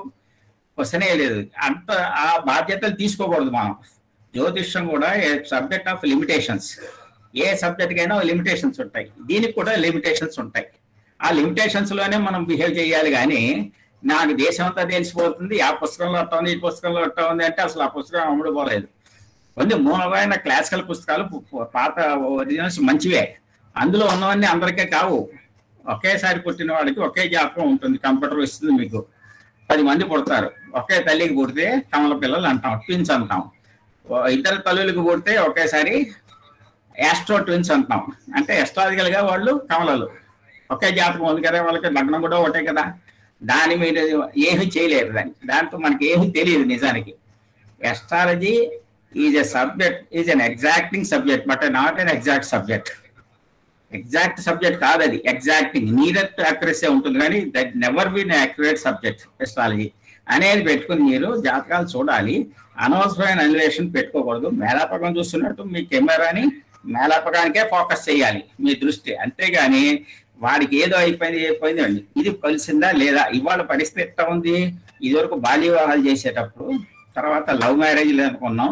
ఈ పాతకాలం లవ్ మ్యారేజ్లు అంటే పాతకాలం సినిమాలు చూస్తే వాళ్ళు ఇద్దరు చెప్పుకుని ఇంట్లో చెప్పడంతో వెళ్ళిపోయేవాళ్ళు, పెళ్లి చేసుకునేవాళ్ళు. ఇప్పుడు అట్లా కాదు. ఇవాళ లవ్ మ్యారేజ్ అంటే ఏజ్ వచ్చిన మ్యారేజే కనుక పెద్దలకి చెప్పి చేసుకుంటున్నారు, పెద్దలు ఒప్పుకుంటున్నారు. ఇప్పుడు ఇంకో స్టేజ్కి ఎట్లా వచ్చారు, మామూలు మ్యారేజ్ కూడా పెద్దవాళ్ళు తప్పుకుంటున్నారు. మీ ఇద్దరు మాట్లాడుకోండి అని వదిలేస్తున్నారు. వాళ్ళ అన్న వాళ్ళ కాదు, సరే మీ ఇద్దరు మాట్లాడుకోండి నెంబర్లు ఇచ్చేసి వదిలేస్తున్నారు. యాక్చువల్గా ఇక్కడ వాళ్ళు అంతే చేస్తున్నారు. Parents are taking back, they are taking back seat. Parents వెనక్కి వెళ్ళిపోయారు. ఇప్పుడు ఇవాళ పరిస్థితి అది. అప్పుడు మీ జ్యోతిషానికి ఎక్కడుంది ఇంపార్టెన్స్? వాళ్ళిద్దరిని మాట్లాడుకోమంటున్నారు. వాళ్ళిద్దరు మాట్లాడుకుంటే అబ్బాయే ఎక్కడికో వెళ్ళి పెళ్లి చేసుకుని అబద్ధం చెప్పొచ్చాడని అనుకోకూడదు, అమ్మాయి కూడా చెప్పొచ్చు ఆ సంగతి. వాళ్ళ ఆ సంగతి అది ఆ అమ్మాయి చెప్పొచ్చు, అబ్బాయి చెప్పొచ్చు. ఆ క్యారెక్టర్ అనేది ఎవరికి పోయింది ఎవరికి వచ్చింది అనే క్వశ్చనే లేదు. అమ్మాయిలు ఇప్పుడు వివాహం పూర్వకాలంలో వివాహం అనగానే అమ్మాయికి ఒక చిన్న చూపు ఉండేది. అమ్మాయికి అన్యాయం చేస్తారని, అమ్మాయికి ఇది చేస్తారని, లేకపోతే ఇది చేస్తాడు అబ్బాయి చేస్తాడని ఇది ఉంది. ఇవాళ అక్కడ కాదు, అబ్బాయిలు కూడా చేయొచ్చు, అమ్మాయిలు చేయొచ్చు అన్యాయాలు. క్వశ్చనే లేదు. ఇవాళ అందరూ ఎదిగిన వాళ్ళే, ఎదిగిన వాళ్ళకి మ్యారేజ్ చేస్తున్నాం. వాళ్ళు ఇంకా ఏంటంటే ఒక నమ్మకం మీద వచ్చి ఈ మధ్యలో 90s తర్వాత 2000 తర్వాత డైవర్స్ కేసు ఎక్కువైపోయినాయి. 85 తర్వాత నుంచి మీకు సాఫ్ట్వేర్ ఉద్యోగాలు వచ్చినాక, అమ్మాయిల ఉద్యోగాల్లోకి వచ్చినాక, ఇండిపెండెంట్ బిహేవియర్ వచ్చినాక, ఎర్నింగ్స్ వచ్చినాక ఒక రకమైన తత్వం వచ్చేసింది మ్యారేజెస్ లో. ఇవాళ ఆ మధ్యకాలంలో డైవర్స్లు ఎక్కువైనాయి. ఇప్పుడు అసలు మ్యారేజ్లే కావటంలా, మ్యారేజ్ చేసుకోమంటున్నారు. అమ్మాయి చేసుకుంటుంది, అబ్బాయి చేసుకుంటున్నారు. ఇవాళ పరిస్థితి ఏంటంటే marriages are difficult, they don't agree, they are filtering అన్నమాట. డిఫికల్ట్ అందుకని అమ్మాయిలు మిగిలిపోయారు, అబ్బాయిలు మిగిలిపోయారు. ఇప్పుడు 30 ఏళ్ళు 35 ఏళ్ళు వచ్చినా కానీ అమ్మాయిలు ఉన్నారు, అబ్బాయిలు ఉన్నారు, పెళ్లి కాకుండా. అంత మాత్రాన వాడి జాతకంలో ఏదో ఉందని వాడు చెడిపోయాడని మనం అనుకోకూడదు, తప్పది. అందరూ చెడిపోరు, అంత అవకాశాలు అందరూ రావణాసులు గారు, అందరూ శ్రీకృష్ణులు గారు, అది చాలా అవకాశం తక్కువ అనమాట. అందుకని కాలక్రమేణా అలా మారిపోయారు. ఈ లేడీస్ లో ఇండిపెండెన్స్ ఎట్లా వచ్చింది? తప్పు కాదు, అది ప్రకృతి వచ్చేసింది, అది అంతే. తప్పంటలే రావాలి, ఇండిపెండెన్స్ రావాలి, ఇండిపెండెంట్ ఎర్నింగ్ రావాలి, వ్యక్తిత్వం పెరగాలి, ఈక్వాలిటీ రావాలి, అది వచ్చింది. ఇది మనకి 85, 88 తర్వాత మీకు ఎస్ట్రాలజీలుగా చూసుకుంటే మీకు ఏమవుతుంది? 85, 90 మధ్యలో వచ్చిన గ్రహణాలు కొన్ని శుక్రుడు కారకుడు, కలత్ర కారకుడు, శ్రీ కారకుడు అన్నమాట. ఆ శుక్రుడు చెడిపోయాడు గ్రహణాల్లో. అప్పటి నుంచి ఎకానమీ మార్పులు, ఇండియన్ ఎకానమీ పర్టికులర్గా ఇండియన్ ఉమెన్, ఇండియన్ లేడీ, దీంట్లో మార్పులు వచ్చేసాయి అనమాట. దే బికమ్ మోర్ ఇండిపెండెంట్ అంట. గ్రహణం ఎఫెక్ట్ చూస్తుంటే ఆ గ్రహణం వల్ల వీళ్ళు పాడైపోయారా, చెడిపోయారా అది కాదు. గ్రహణం is an indication, astrological phenomena is an indication, అంతగా అది that will not change this. వీళ్ళని ఈ సంఘాన్ని అది చేయొచ్చు. అట్లా ఇక్కడ ఎడ్యుకేషన్ పెరిగింది, అక్కడ ఉమెన్లో ఎడ్యుకేషన్ పెరిగింది, ఎంప్లాయ్మెంట్ పెరిగింది, ఇండివిజువాలిటీ పెరిగింది, లిటరసీ పెరిగింది. ఓవరాల్గా లిటరసీ పెరిగింది అనమాట. అన్ని ఫ్యామిలీస్లో లిటరేట్ ఫ్యామిలీస్ పెరిగిపోయాయి అనమాట, లిటరసీ పెరిగింది. ఇవాళ అందుకని జ్యోతిష్యమే అక్కర్లేదనేవాడు కొంతమంది, అక్కర్లేకపోయినా బాగానే ఉన్నాడు. ఒక ఆయన అడుగుతాడు, జ్యోతిష్యం అవసరమా అన్నాడు. అవసరమా అంటే ఇది ఇప్పుడు మేలాపం కాదు, అసలు జ్యోతిష్యం అవసరమా అంటే నీకు మామూలుగా వచ్చిన సమస్యని ఒక సమస్యగా ఆలోచించు. ఉద్యోగం దొరకట్లేదు, ఉద్యోగం అప్పుడు దొరుకుతుంది, దాన్ని ఆలోచించి దాని సమస్యలు చూసి చేసుకోవాలి. నీకు ఆన్సర్ దొరకకపోతే అప్పుడు ఎస్ట్రాలజీకి రా. అట్లాగే పెళ్లి కావటం లేదు, పెళ్లి అయినా కొట్టుకు వస్తున్నారు, ఏమిటి రీజన్స్ అని ఆలోచించినాక దొరకకపోతే అప్పుడు ఎస్ట్రాలజీకి రా, అప్పుడు ఆన్సర్ దొరుకుతుంది. అంతేగాని అక్కడ అవసరం ఎస్ట్రాలజీ. ముందు ఎస్ట్రాలజీలో బయలుదేరి ఇక్కడ ఇంకో మార్గం ఏంటి? మేళాపకం చూసేటప్పుడు ఏమంటే 18 పాయింట్లు కలిసా, 20 పాయింట్లు కలిసి, 30 పాయింట్లు కలిసా, పెళ్లి ఎప్పుడు అవుతుందంటే అలా కాదు. పాయింట్లు కలిసిన వాళ్ళందరూ పెళ్లిళ్ళు అవుతాయా? అవో. వాళ్ళకి టైం రావాలి, వీళ్ళకి టైం రావాలి. వీటన్నిటిలో ఆల్రెడీ పెళ్లి అయిపోయిన వాడు ఎట్లా తెలుస్తాడు? ఆల్రెడీ పెళ్లి అయిపోతే ఏమి తెలుస్తారు? ఇవన్నీ అంటే కొన్ని పాయింట్లు ఏంటంటే మీరు మేళాపకంలో కానీ ఇక్కడ కానీ అన్ని గ్రహాలు, గ్రహ సంబంధాలే చూస్తున్నా కానీ దశాభుక్తులు చూడాలా. అక్కడ ఇప్పుడు ఏం జరుగుతోంది? దశాభుక్తి ఏ దశల్లో పెళ్లి అవుతుంది, అయిపోయిన దశల్లో పెళ్లి అయ్యవచ్చా, అయిపోయి ఉండొచ్చా అనే సూచనే కానీ అయ్యిందని చెప్పడానికి వీళ్ళే ఆల్రెడీ. అందుకని మనం ఏమంటాం? ఏమన్నా ప్రయత్నాలు జరిగాయా, ఏమన్నా ఫెయిల్ అయ్యా సంబంధాలు, ఇక ఏమన్నా పెండింగ్ ఉన్నాయా అంటాం. ముందు ఫెయిల్ అయ్యాయని అనకూడదు, మనం అపశృతులు మాట్లాడకూడదు. అందుకని ఏమన్నా పెండింగ్ ఉన్నాయా అంటే అనాలి. అదేనండి వచ్చింది పోయిందండి, క్యాన్సిల్ అయిపోయింది, వాళ్ళకి నచ్చలేదు, వీళ్ళకి నచ్చలేదు అంటారు. ఇట్లా రకాలుగా ఉందన్నమాట. ఇప్పుడు ఒక కేసు ఉంది, ఒక కేసు నేననే చెప్పా. అడిగితే ఆ అమ్మాయి వస్తుందా ఇండియాకి, పెళ్లి చేసుకుంటుందా అంటుంది. ఈ పాటికి సెటిల్ అయిపోయి ఉండాలండి, ఈ పాటికి ఎందుకు కట్టలేదు అంటే అవునండి ఫోన్ వచ్చింది నిన్ననే అక్కడ ఎవరో ఉన్నారట అన్నాడు. నిజం, ఇట్స్ అ ఫ్యాక్ట్. అది జరుగుతుంది. ఎందుకంటే ఆ దశ వచ్చేసింది, వివాహ దశ వచ్చేసింది. ఇప్పుడు దశ వచ్చేసి 6 నెలలు అయింది. అందుకని ఏమన్నా పెండింగ్ ఉన్నాయా, ఎందుకు ఫెయిల్ అయినాయి అంటాం. ఎందుకు ఫెయిల్ అయినాయో అప్పుడు చూస్తాం అనమాట. అది అందుకని ఇవాళ డీల్ చేయటం, మీ పుస్తకంలో చెప్పిన ఫార్ములాస్ డైరెక్ట్ గా పెట్టకూడదు, మీ అనవసరమైన లాజిక్ అక్కడ పెట్టకూడదు, ఇంటర్ప్రిటేషన్ పెట్టకూడదు. ఇవాళ పరిస్థితి అవతల డేటా తీసుకోవాలి, అవతల చూసుకుని చెప్పాలి. అందరినీ బ్లేమ్ చేయకూడదు, అందరినీ నమ్మకూడదు. ఇట్లా ఉంటుంది అన్నమాట. మీరు ఎలా బిహేవ్ చేస్తారనేది ఇది మీ సబ్జెక్టు. నేను ఆ ద్వికలత్ర యోగాలు చెప్పాలన్నా, పరివ్రాజక యోగాలు చెప్పాలన్నా లిస్ట్ ఇప్పుడు నేను చెప్పక్కర్లేదు, అన్ని పుస్తకాల్లో ఉన్నాయి. పరివ్రాజక యోగాలు మీకు ఎక్కడ కనిపిస్తాయంటే సంసార బాధలు ఉండి విడాకులు వెళ్ళిన కేసులు తీస్తే అందులో వాళ్ళకి ఉంటాయి పరివ్రాజక యోగాలు, పుస్తకాల్లో ఉన్నాయి. ఇట్లా ఉంటే పరివ్రాజక యోగం ఉంటుంది. వాడు ఆ సన్యాసి అయ్యాడా కాలా, ఇటు సంసారం అయ్యాడా కాలా, భ్రష్టత్వం పడ్డాడు, వాడు విడాకుల్లో ఉన్నాడు, కోర్టు కేసుల్లో ఉన్నాడు.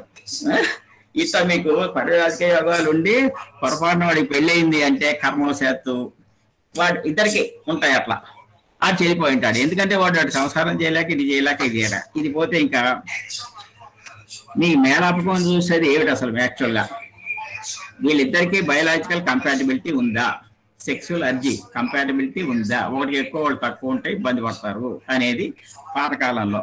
దాని తర్వాత దానికి యోని అని చూస్తాం అన్నారు. అట్లాగే నాడీ పొంతన. నాడీ అంటే ఏంటి? ఆది నాడి, మధ్య నాడి, అంత్య నాడి. ఇవి వాత పిత్త కఫాలు అన్నమాట. ఇవి ఆరోగ్యాన్ని చెప్పేవి. ఆరోగ్య రీత్యా వీళ్ళకి ఎట్లా ఉంటారు. వీటినే మళ్ళా టెంపర్మెంట్ లో వాడు కోపం వస్తే వాడు తగ్గుతాడా లేదా, ఆరోగ్యం చూపిస్తుంది నాడీ అసలు యాక్చువల్ గా. ఈ ఆరోగ్య లోపాలు ఉంటే ఏమిటి, ఈ నాడీ అనేది అష్టకూటంలో చూస్తారు కానీ దశకూటం వాడు వదిలేశాడు. నాడీని. ఎందుకో మరి వాడు ఆ మహర్షి ఎందుకు వదిలేశాడో మనకి తెలియదు.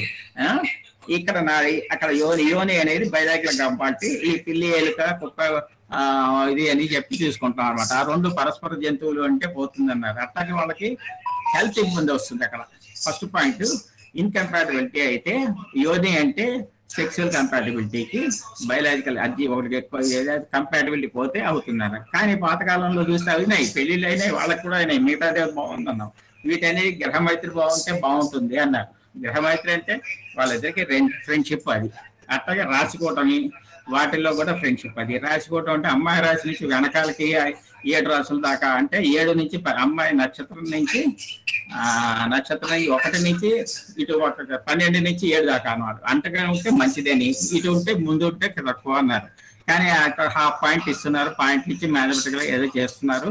ఇవన్నీ గ్రహం అయితే బాగుంటే బాగుంది. ఈ రాశికూటమిని మనకి నార్త్ ఇండియా వాళ్ళు బకూటా అని చూస్తారు.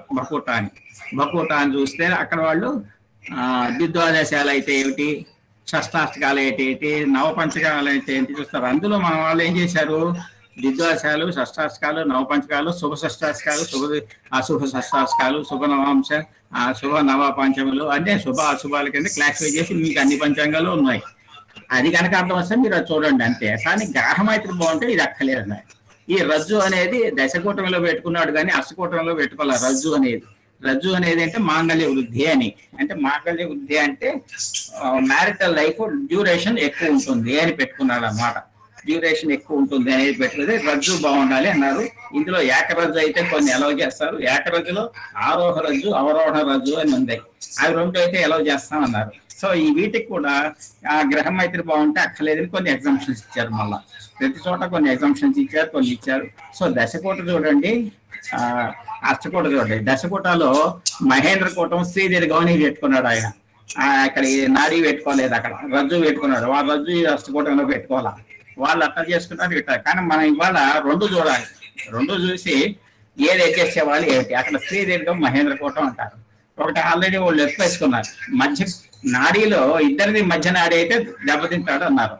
ఆరోగ్యం దెబ్బతింటుంది, లేకపోతే ఆయుర్దాయం దెబ్బతింటుంది. ఆరోగ్యం పోతే ఆయుర్దాయం పోతుంది, లేదా ఘర్షణలు వస్తాయి. మధ్య కూటమి రెండింటిని కలపకూడటం చాలా డేంజరు అన్నారు. అయితే మళ్ళీ వీటిల్లో ఎగ్జామ్షన్స్ ఇచ్చారు. ఈ నాడీ కూటమిలో ఎగ్జామ్షన్స్ గురుడు పొజిషన్స్ బట్టి చైల్డ్ బర్త్ గురుడు కనుక బాగుంటే కొన్ని చోట్ల బాగుంటే ఏకనాడి అయినా పర్వాలేదని, కొన్ని నక్షత్రాలకు ఏకనాడి దోషం లేదని ఇట్లా ఇచ్చుకుంటూ పోయారు కొన్ని. ఆ నాడీ చూసేటప్పుడు ఆ ఎగ్జామ్షన్స్ చూడాలి. రెండు మధ్య నాడీ అయితే పనికిరాదని చెప్పేసి అష్టకూటమిలో కొంతమంది చెప్పారు. కానీ వాడు దశకూటమి వాడు అసలు నాడే తీసేసాడు. వాడు పెట్టుకోవాలా. అట్లా గణం అనేది రాక్షస గణం, అది తక్కువ ఇంపార్టెన్స్ ఇచ్చారు. వర్షం అనేది అని కూడా కొంచెం అట్రాక్షన్, మ్యూచువల్ అట్రాక్షన్ వర్షం అనేది. ఆ వర్ణం అనేది బ్రాహ్మణ క్షత్రియులు అని వాళ్ళ అది మెంటాలిటీ అనమాట. అది సాత్విక మెంటాలిటీ, రాశిగా అది క్రూర మెంటాలిటీ. అయితే తప్ప లేబరస్ గా ఉంటారా అని ఇవాళ అందరూ బ్రాహ్మణులే, అందరూ సూత్రులే. ఇవాళ ఎవడు లేదు ఆ క్లాసిఫికేషన్ ఇవాళ పనికిరాదు. అయితే అది చూసారు, అన్ని పాయింట్లు ఇచ్చుకుంటూ వెళ్ళారు. సో 18 పాయింట్ కరెక్ట్ గా వచ్చాయా, 17 వచ్చిందా, 17.5 వచ్చిందా, ఏం చేయాలి ఆ మార్జిన్ లో మీరు ఇంటర్ప్రెట్ చేసి ఇవ్వచ్చు. ఇది ఈ పద్ధతులు ఇప్పటికీ కరెక్టే. నక్షత్రం మీదే చూశారు, అది పనికిరావని చెప్పి నా బోటాల్లో 10 సూత్రాలు తయారు చేసుకొచ్చారు. ఎక్స్ట్రాగా ఇది చూడండి, అది చూడండి, మా సిద్ధాంతంలో చూడండి, మీ సిద్ధాంతంలో చూడండి, ఇది పనికిరాదు, ఇది కాదు, ఈ పాతకు పనికిరావు. అప్పుడు కూడా పెట్టాడు వాడు, అష్టకోటం వాడు కొన్ని 100,000 సంవత్సరాల క్రితం. ఇప్పటికీ పనికి వస్తాయి. ఆ నక్షత్రం మనోకారకుడు అవుతూనే ఉన్నాడు. వాడు చంద్రుడు మనోకారకుడు అవుతూనే ఉన్నాడు. చంద్రుడు ఉన్న నక్షత్రం మన లైఫ్ ని డిక్టేట్ చేస్తూనే ఉంది. ఇప్పటికీ కాదు, అది ఇది one of the factors, main factors. చంద్ర లగ్నం, రవి లగ్నం, జన్మ లగ్నం, ఈ 3 ఇంపార్టెంటే. మీరు చంద్రుడి నక్షత్రం తీసుకుంటే చంద్ర లగ్నం తీసుకున్నారు కనుక అది ఇంపార్టెంటే, అది ఇప్పటికీ ఇంపార్టెంట్. కానీ ఇవాళ ఎక్స్ట్రా చూడవలసింది ఏంటి, ఇప్పుడు మనం తీసుకున్నాక ఈ రెండు చూసి అష్టకోటమి దశకోటమి చూసి మీరు ఇప్పుడు వాడికి లగ్నం ఏంటి, సప్తమం ఏంటి, సప్తమాధిపతి ఎక్కడున్నాడు, సప్తమం చెడిపోయిందా, బాగుందా లేదా, ఇది కాక కారకుడు. ఏ భావానికైనా భావం, భావాధిపతి, భావ బలం అన్ని చూసి భావ కారకుడిని చూడాలి. ఇక్కడ కారకుడు శుక్రుడు, కలత్ర కారకుడు శుక్రుడు చూడాలి.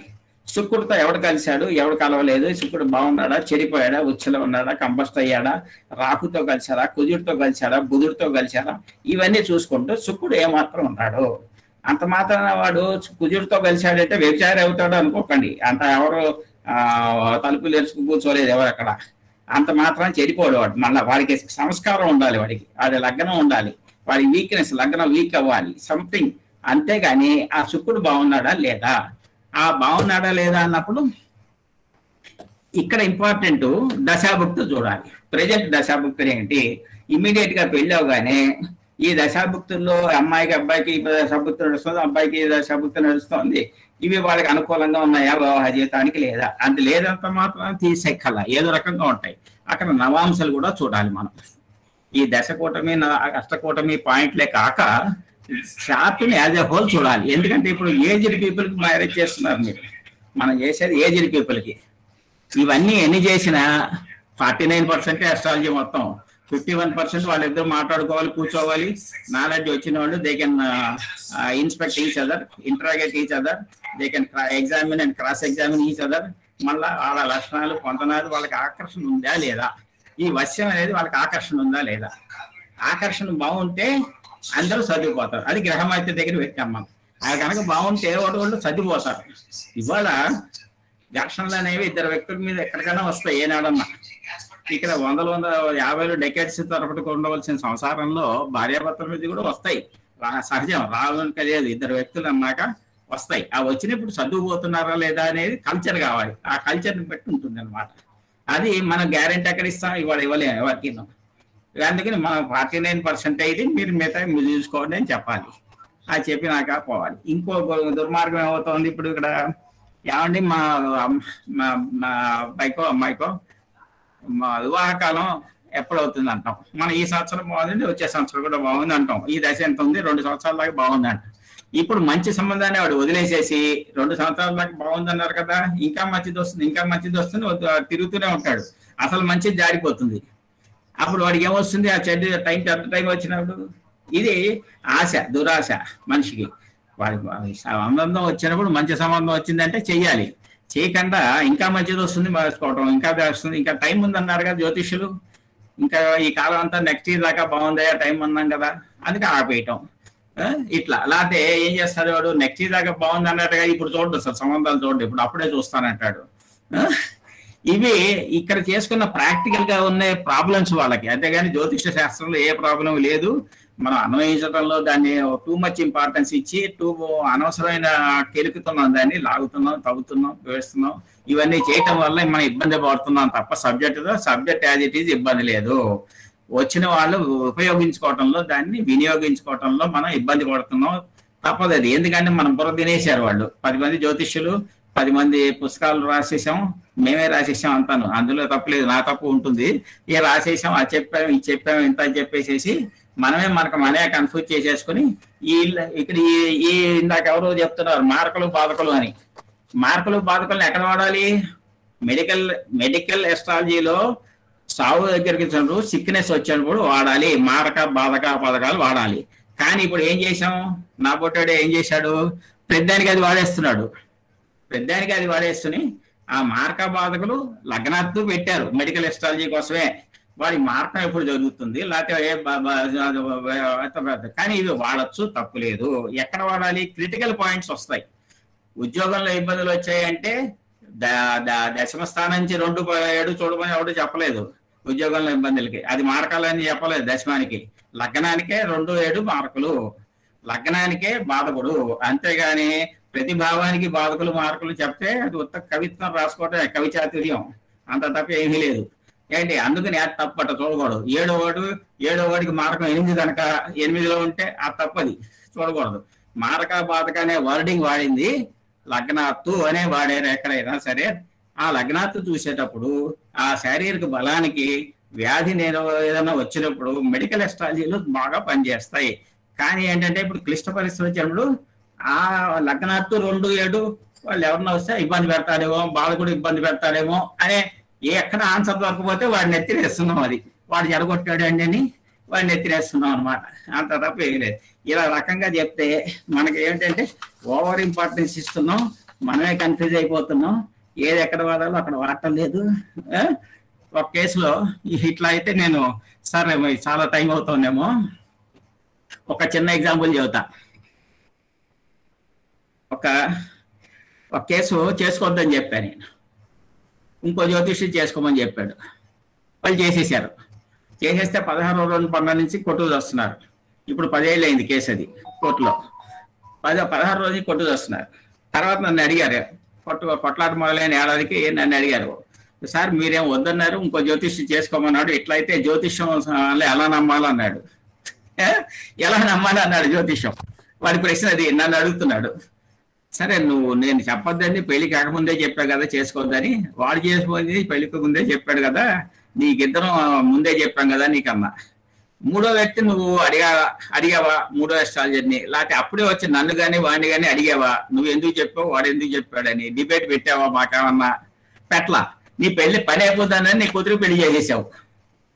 ఏంటి పని అయిపోతుందని చేసేసాడు వాడు. మనం మనం డిఫర్ అయినప్పుడు మన నిలకయ్యాలి. ఎందుకు అయ్యాడండి నేను జ్యోతిష్యంలో ఎందుకు చెప్పావు, నేను ఎందుకు చెప్పాను, ఆయన ఎందుకు చెప్పాను తర్వాత చెబుతా నీకు. నాకు ఈ ప్రశ్న చెప్పమన్నా, నువ్వు ఎట్లా చెప్పావన్నా? పని అయిపోతుందని చేసేసావు తప్ప నువ్వు ఆనాడే ఇద్దరిని నిలబెట్టావా? పోనీ మూడో వ్యక్తి దగ్గరికి వెళ్ళి, ఇంకా మంచి పెద్ద అస్ట్రాలజర్ దగ్గరికి వెళ్ళి, ఉపాసకుడి దగ్గరికి వెళ్ళి, ఎక్కడికి వెళ్ళో చేసావా? చేయలా. ఎట్లయ్యా ఎందుకు చేసావు? నీ పని అయిపోతుందని ఆశపడి చేసేసావు. కూతురు తండ్రి చేసేసాడు. అంటే నేను లోపం పట్టట్లా, కూతురు తండ్రి అంటే మాత్రం చులకనగా చెప్పట్లా నేను. చేసేసాడు పని అయిపోతుందని. ఆయన చేసుకున్నాడు. ఇద్దరికి చెప్పాం మేము. ఆయన చెప్పాడు, ఆస్ట్రాలజీ చెప్పాడు, నేను చెప్పా, ఇద్దరికి చెప్పాం. మే ఇద్దరు కూడా, ఆయన కూడా నాకు తెలిసిన వాడే, మా శిష్యుడే. ఆయన మేము మాట్లాడు, మనం ఏం చేస్తాం, మనం చెప్పాం అయిపోయింది అన్నాం. అయిపోయింది. అప్పుడు నేను చెప్పా జ్యోతిష్యం ఆయన ఎందుకు చెప్పాడు, నేను చెప్పాడు వినన్నా. నేను చెప్పిందేమో కొట్టు చేస్తారు వద్దు అన్నా. ఆయన చెప్పిందేమో వీళ్ళిద్దరూ ఈ సంవత్సరం ఎవరిని పెళ్లి చేసుకున్నా కొట్టు చేస్తారు, రాబోయే 2 ఏళ్ళు ఈ దశాకాలాలు బాగాలేదు వాళ్ళకి, ఎవరిని కట్టుకున్నా చేస్తారు, కొట్టు చేస్తారు ఇద్దరు అని చెప్పారు. వీళ్ళే కాదు, ఏబీనే అక్కల, ఏ సీన్ చేసుకున్నా బీడీ చేసుకున్నా కొట్టు చేస్తారు, ఏబీ కాదని అని చెప్పారు సమాధానం. అంటే ఇప్పుడు మరి ఏదో సమర్థించి చెప్పాను, ఇక జ్యోతిష్యం సమర్థించి చెప్పాలి. అది ఎక్కడ ఉంది నిర్ణయం? నువ్వు చెప్పిందేమో బాగుంటే నచ్చితే చేసేస్తాడు, కష్టం వచ్చే నిండు చంపుతాడు. వాడు చేయడు. వాడు చూసుకోవద్దా? వాడు పెళ్లి చేసుకునేవాడు చేసుకోవద్దా? ఆ పెద్దలు చూసుకోడు. ఇట్లా ఈ రకాలుగా కొన్ని ఉంటాయి. ఒక కేసు ఉంది ఇంకోటి, లవ్ మ్యారేజ్లు. అంటే పెళ్లికి ఇప్పుడు వాళ్ళే చేసుకుంటారు కనుక లవ్ మ్యారేజ్ డెఫినేషన్ పోయింది. అసలు లవ్ మ్యారేజ్ డెఫినేషనే పోయింది ఇవాళ. ఆ మ్యారేజ్లు వేరు. పాతకాలంలో సినిమాల్లో చూపించే లవ్ మ్యారేజ్లు వేరు, ఇవాళ అసలు లేవు. అందరూ అరేంజ్డ్ మ్యారేజ్లే అన్ని, అందరూ కన్సెంట్ ఆఫ్ ది వెల్లర్స్ చేస్తున్నారు. ఆ క్వశ్చనే లేదు. ఇంకా మ్యారేజ్ ఉందా లేదా యోగం అంటే ఒక చిన్న ఎగ్జాంపులే చెప్తా సార్. ఒక కేసు 57 ఏళ్ళ అమ్మాయి, పెళ్లి కాల, ఫారెన్లో. ఒక పెళ్లి కాలేదు, ఆవిడ మంచి బాగా సంపాదించింది, బాగుంది. ఒక నిర్ణయించుకుంది ఓ పెళ్లితో నిర్ణయించుకోకూడదు. వాడు కూడా 10 ఏళ్ల తేడాలో ఒప్పుకున్నాడు, మ్యారేజ్ అంతా ఒప్పుకున్నాడు. అంటే యోగం, మ్యారేజ్ యోగం ఉందా లేదా అన్నదానికి చెబుతున్నా. రేపు పెళ్లి చేసుకోవాలి, రిజిస్టర్ ఆఫీస్లో అంతాను వచ్చాడు. వాడు లాడ్జిలో ఉన్నాడు, వాడికి ఏం సింప్టమ్స్, ఏమి జబ్బులు లేవు, ఏమీ లేవు, ఆరోగ్యవంతుడు, బాగున్నాడు, మంచి టెన్నిస్ ప్లేయర్ వాడు. అప్పటికే టెన్నిస్ ఆడతాడు. 65-70 వచ్చినా కానీ ఆ రాత్రి హార్ట్ అటాక్తో పోయినాడు వాడు. ఇది విషాదంగానే ఉంటుంది వినడానికి. ఈవిడికి 58-59 ఏళ్ళు, పెళ్లి కాదా ఫస్ట్ టైము. అప్పుడు వాడు షాక్ తింది, ఆ మొన్నటి షాక్ తింది. నైట్ నిద్రలో పోయినాడు లాడ్జిలో వాడు. ఇది జరిగిన కేసు అనమాట. అది ఏమిటి? ఆ యోగం లేదా ఆవిడకి, మ్యారేజ్ యోగం కరెక్ట్గా. అట్లా అప్పటి వరకు ఎవరు నచ్చలేదు ఆవిడకి, ఎవరు చేసుకోలేదు, ఎవరు నచ్చాడు, వాడు చేసుకున్నాడు అంటే వాడు పోయినాడు కరెక్ట్గా. ఇట్లా యోగం ఉందా లేదా అనేది ఆ జాతకంలో అట్లా ఉంది. ఆవిడ మెంటల్ సిక్ అయిపోయి యాక్చువల్గా అనారోగ్యానికి వచ్చింది అనమాట. అనారోగ్యానికి మన దగ్గర కేసు వస్తే, నేను ఈ బలానా టైంలో నీకేదో షాకింగ్ ఈవెంట్ జరిగింది నీ లైఫ్లో ఏమిటని అడిగా. నాకు తెలియదు ఈ సంగతి నన్ను అడగల, డిస్కస్ చేయరా. ఈ అనారోగ్యానికి కారణం నర్వస్ బ్రేక్ అయిపోయింది, కోమాలోకి వెళ్ళిపోయింది ఆల్మోస్ట్గా. ఈ కారణం ఏమిటి అని అడిగితే అప్పుడు ఈ కథ చెప్పింది ఆమె. ఇది జరిగిన 2 ఏళ్ళకి వచ్చింది నా దగ్గరికి. ఇట్లా చెప్పలేము. ఇంకా కొన్ని కేసులు ఉన్నాయి. డైవర్స్ అయిపోయినా కూడా రీయూనియన్లు అవుతున్నాయి.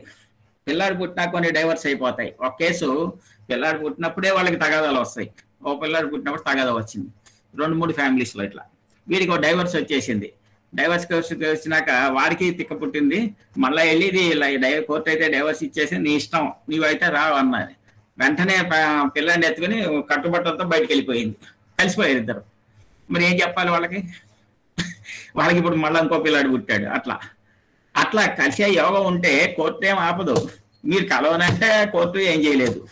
అట్లా ఇవాళ లా వచ్చింది ప్రత్యేకంగా. ఇవాళ లీగల్ సిమ్టమ్స్ అన్ని వచ్చినాక ఇంకా తగలడుతున్నాయి కేసులు అనమాట. మామూలుగా స్పర్ధలు వస్తే ఏదో వాళ్ళు కలిసిపోయాడు, లేకపోతే అటు పెద్దలు ఇటు పెద్దలు కలిసి కలిపేవాళ్ళు, అంతా సరిపోయేది. ఇప్పుడు లీగల్ డిపార్ట్మెంట్ వచ్చేసి లాయర్స్ వచ్చేసి కోర్టులు వచ్చేసేసి నానా పెంట వేసి దాన్ని ఆ కోర్టులో దీంట్లో సాగదీసి అది చేసి ఇది చేసి వస్తాయని ఆ కేసులు పెట్టి సంవత్సరాలు నడుస్తున్నాయి కేసులు, లీగల్ డైవర్స్ కేసులు అనమాట. ఎవరికి వాళ్ళకి విసిగెత్తిపోయి ఇంకో కేసులో 12 లక్షలు మధ్యవర్తులు నిర్ణయించి 12 లక్షలు ఇవ్వాలన్నారు అబ్బాయిని అమ్మాయికి. సరే అన్నాడు. 12 లక్షలు మధ్యవర్తుల్లో డిపాజిట్ చేశారు. కోర్టు కేసు డిసైడ్ అయినాక అది ఇస్తాం ఇప్పుడు ఇవ్వమన్నారు. కోర్టు కేసు డైవర్స్ అయ్యేసరికి అమ్మాయి నాకు 12 లక్షలు అక్కలేదు, నాకు ఫ్యామిలీ కావాలంది. ఈ కోర్టు కేసు 4 ఏళ్ళు నడిచింది. 3 ఏళ్ళు ఆయే పెట్టింది అసలు పోలీస్ కేసు, వీడు కొట్టాడు నన్నని. 3 ఏళ్లలో ఆవిడకి మనసు మారిపోయింది. నాకు 12 లక్షలు అక్కలేదు, నేను సంవత్సరానికి వస్తానని జరిగింది లాస్ట్ ఇయరే ఈ కేసు. ఈ కేసులో మధ్యవర్తులు ఈ లా అట్లా ఉంటుంది అనమాట. ఈ లా కొంత మటుకు బాగు చేస్తుంది, అడ్జర్న్మెంట్ మీద మనసు మారిపోతూ ఉంటుంది, కొంత మటుకు చెరగొడుతూ ఉంటుంది అనమాట. ఇప్పుడు ఎక్స్ట్రా ఫ్యాక్టర్ ఇక్కడ పేరెంట్స్ కాక వాళ్ళ నాలెడ్జ్ కాక ఎక్స్ట్రా ఫ్యాక్టర్స్ లీగల్ ప్రొవిజన్స్ అన్ని వచ్చాయి అనమాట చెడిపోవడానికి అనేది. ఈ డైవర్స్ అనేది అసలు బూతి మాట. 20-30 ఏళ్ల క్రితం బూతి మాట. అసలు ఎవరికి తెలియదు. అది మాట్లాడరు, అందరూ కూడా అంటే దోషం అనుకుని బూతి మాట అనమాట అది.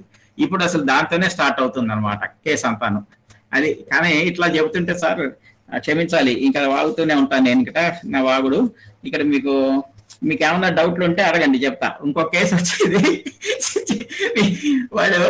వాళ్ళకి భార్యతో గొడవలు వస్తుంది, వాళ్ళ జాతకం చూడమన్నాడు. ఏట్రా అది నా జాతకం అయిపోతుంది అంటే, సరే కూతురు కూడా ఉంది, కూతురు జాతకం చెప్పన్నాను. కూతురు జాతకం పిల్లల జాతకం కూడా చూడాలి ఒక్కోసారి.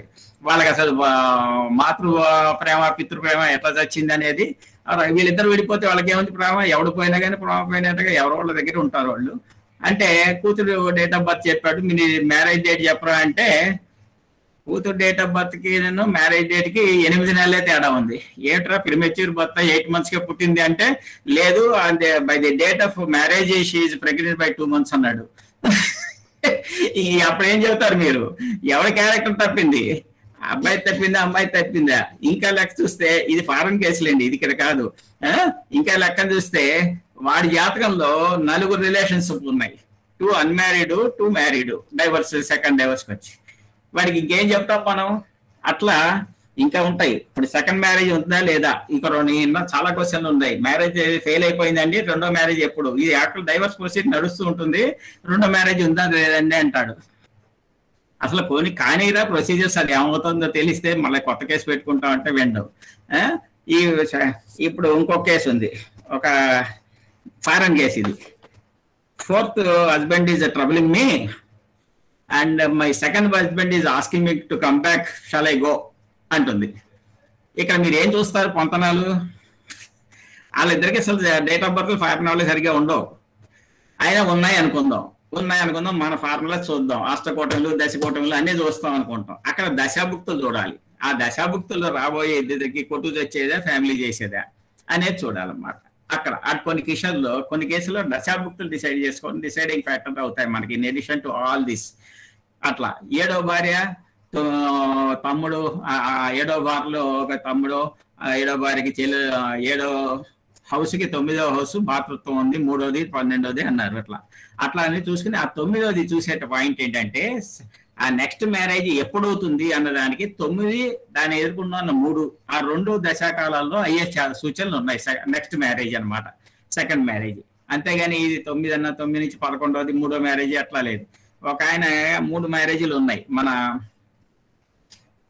పుస్తకాల్లో చూస్తే ఉంటుంది మీకు. అన్నిట్లో ద్వికర త్రయోగం, త్రికర త్రయోగం అన్నీ ఉంటాయి. అన్ని ఫార్ములాస్ తో ఉన్నాయని ఒక ఆయన నాడు 3 పెళ్లిళ్ళు అయినాయి జాతకం మాట్లాడినారు శ్లోకంలో ప్రకారం. 3వ పెళ్లి నాడు దెబ్బతిన్నాడు. మొదటి పెళ్లి పాపం మొదటి భార్య 2వ భార్య కూడా చచ్చిపోయారు, అనారోగ్యంతో చచ్చిపోయారు. చచ్చిపోతే మూడో పెళ్లి చేసుకున్నాడు. ఆ మూడో పెళ్లి భార్య రెండో పెళ్లి ఆమెకి వీడు చేసుకున్నాడు. వీడికి మూడో పెళ్లి. మరి తిన్నగా ఉండాలా ఇద్దరు. అలా కలిసి వచ్చింది. వాడికి ఇప్పుడు మంత్లీ డైవర్స్ మెయింటెనెన్స్ ఇస్తున్నాడు మూడో వాడికి. అక్కడ మూడో చెడిపోయింది వాడికి. వీడి శుక్రుడు బాగున్నాడా లేదా? ఇక్కడ మీరు చివరి పాయింట్ సార్, శుక్రుడు అనే కానీ మనం కలత్రకారుడు అంటున్నాం. అసలు శుక్రుడు కలత్రకారకుడు తర్వాత వచ్చిన మాట అది. శుక్రుడు దేనికి? కెమికల్ యాక్షన్, బాడీలో ఉన్న కెమికల్ యాక్షన్ మొత్తానికి శుక్రుడు. ఆహారం తింటే మొదట్లో నోట్లో అరగటానికి లాలాజలం వస్తుంది. అక్కడి నుంచి బాడీలో ఎసిమినేట్ అయ్యేదాకా కెమికల్ యాక్షన్స్ అన్ని కూడా శుక్రుడు అనమాట. వాడు జీవకళ. యాక్చువల్ గా శుక్రుడు బాగుంటే జీవకళ బాగుంటుంది. వాడికి జీర్ణశక్తి బాగుంటుంది, శక్తి సామర్థ్యాలు ఉంటాయి, వాడి భోగభాగ్యాలు లగ్జరీస్ అనుభవిస్తాడు. అది జీవకళ. దాన్ని మనం కళత్రకారకుడు చేసేసాం. ఈ పర్పస్కి ఇది బాగానే ఉంటుంది ఇక్కడ ఇది. కానీ శుక్రుడికి అంత పవర్ ఉందని గుర్తుపెట్టుకోండి. అందుకని నైసర్గిక శుభుడు అయ్యాడు వాడు శుక్రుడు కలత్రకారకుడు అని మనం స్పోర్ట్స్ కింద వాడుతున్నాం. ఇక్కడ మేళాపకంలో వాడతాం, అన్ని వాడతాం. అసలు శుక్రుడు అనేవాడు కలత్రకారకుడు,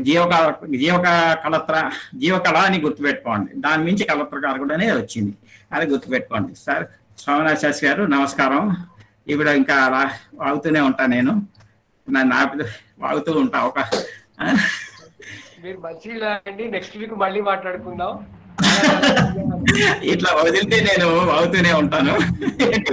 ఇప్పుడు సబ్జెక్ట్ నేను చెప్పక్కల్లా, సబ్జెక్ట్ అన్ని పుస్తకాల్లోనే ఉన్నాయి. వాళ్ళు ఆ అన్నవయసంలో మన ఆశలు ఎక్కువ పడుతున్నాం. మన మీద ఆశలు ఎక్కువ పెట్టుకున్నారు జనం.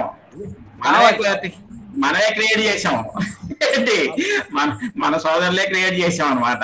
ఈ ఎక్కడ ఇంపార్టెన్స్ పోతుందో అని పెట్టుకున్నాం అనమాట. అది పూర్వకాలం మేము జ్యోతిష్యం చదువుకునే రోజుల్లో మిత్రులు 81 లో జరిగేటప్పుడు అసలు రెండో పెళ్లి అయిన వాడు జాతకం ఎక్కడా అని ఎత్తుకేవాళ్ళం, డైవర్స్ అయిన వాడు జాతకాలు ఎక్కడా అని ఎత్తుకేవాళ్ళం. సిజారిన్ జాతకాలు అసలు దొరికేవి కాదు. ఇవాళ అసలు న్యాచురల్ డెలివరీ జాతకాలు ఎత్తకాల్సి వస్తుంది నాకు ఇప్పుడు. ఏంటి సత్కారాలు చేసుకునే వాళ్ళు ఎత్తుకాల్సి వస్తుంది. డైవర్స్ అనేది పూర్తి మాట పాతకాలంలో మనకు. అట్లా ఇప్పుడు అసలు కాలం మారిపోయింది. ఇవి చెప్పడానికి ఏంటంటే కాలం మారిపోయింది. కాలం మారిపోయిన పరిస్థితుల్లో మనం చూడాలి కానీ సబ్జెక్ట్ ని. ఇంకోటి ఏంటంటే లిటరసీ పెరిగినాక మీకు అమాయకత్వం కాదు, అజ్ఞానం కాదు, ఏవి కాదు, డేటా ఇన్ఫర్మేషన్ తక్కువ మనకి పూర్వకాలంలో. అప్పుడు మనకి జ్యోతిష్యంతో మీరు అన్వయించుకోవాల్సి వచ్చేది. ఇప్పుడు ఇన్ఫర్మేషన్ ఎక్కువ ఉంది. మీరు ఇప్పుడు ఒక అమ్మాయికి సంబంధం వస్తే అబ్బాయి పెళ్లి తీసుకుని అబ్బాయిని గురించి ఫేస్బుక్ మొత్తం ఎదిగేసింది. నిజంగా జరిగిన పాయింట్ ఇది. ఎతికేసేసి అది వాళ్ళు ఎడ్యుకేటెడ్ పీపుల్ వాళ్ళు ఎదిగే ఈ ఫేస్బుక్ లో వాళ్ళ గురించి ఇట్లా ఉంది అట్లా ఉంది నాకు వద్దు పొమ్మంది. ఏమిటి మరి అది మన ఎవడో అట్లా జ్ఞాపకం. పిల్లలు తల్లిదండ్రులు ఏమో జ్యోతిషుల చుట్టూ తిరుగుతున్నారు. ఆ పిల్లలు ఏం చేస్తున్నారు? అటు ఇటు కొట్టేసేసి సోషల్ మీడియాలో వాడి జాతకం వాళ్ళు చెప్పేస్తున్నారు. వాళ్ళు జాతకం చెప్పి పైన కొన్ని లోపాలు ఉంటే వీళ్ళు చదువుకోతున్నారు, వాళ్ళు చదువుకోతున్నారు. అది పేరెంట్స్ చెప్పరు చదువుకోమని. ఇట్లా ఇంకా మీకు ఇన్ఫర్మేషన్ లేని చోట అమాయకత్వం, అజ్ఞానం, నో ఇన్ఫర్మేషన్ అనండి. మీరు అజ్ఞానం అనొద్దు, పెద్ద మాట అది. Where this a lack of information then astrology గురించి మీరు ఆలోచించాలి. ఆ కాలంలో నడిచింది. ఇప్పుడు ఇన్ఫర్మేషన్ ఎక్కువ స్ప్రెడ్ అయిపోయింది, ఓవర్ అయిపోయింది, అది పాడు చేస్తుంది పైగా. నమస్కారం. Okay sir, thank you very much sir. Thank you very much. చాలా థ్యాంక్ తీసుకున్నా. నేను అందుకని మీరు చెప్పే విన్నాక మాట్లాడదామని ఆగా మొదట్లో నేను. అది ఇప్పుడు మనం అద్భుతమైనటువంటి స్పీచ్ విన్నాం. ఇది నిజంగా మరపురాని స్పీచ్. సార్కి చాలా చాలా ధన్యవాదాలు. వారు మనకి ఆల్మోస్ట్ భీష్మ పితామహు లాంటి వారు. అందువల్ల వారి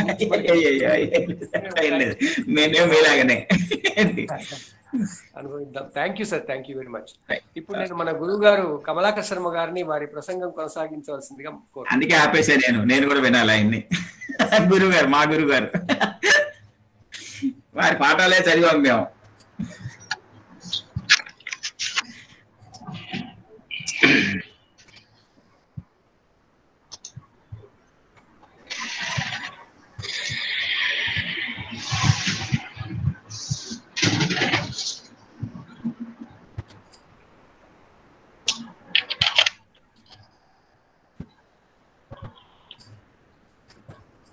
అందరూ మ్యూట్ చేసుకోండి.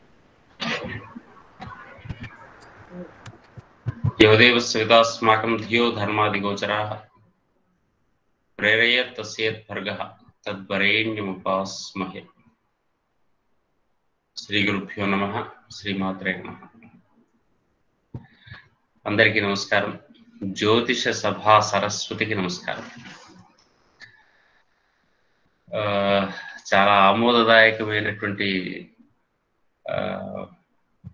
కాలానుగుణమైనటువంటి ఉపన్యాసం సాంబశివరావు గారిది. అది చాలా వినవలసింది. దాంట్లో ఉన్నటువంటి అంశాలు అందరం కూడా ఆలోచించాల్సినటువంటి అంశం ఉంది. సభలో ఉండేటటువంటి అందరి మిత్రులకు కూడా మరొకసారి నమస్కారం తెలియజేస్తూ,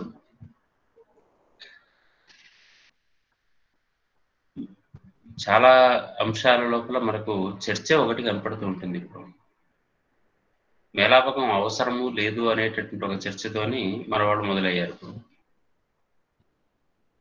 అవసరము లేదు అనేటటువంటిది కూడా ఇంతకుముందు సాంబశివరావు గారు చెప్పినట్టుగా కాలానుగుణమైన అంశం అయింది. నా దగ్గరికి ఎవరో వస్తే అన్నాను, పిల్లవాడికి పిల్ల నచ్చాలి,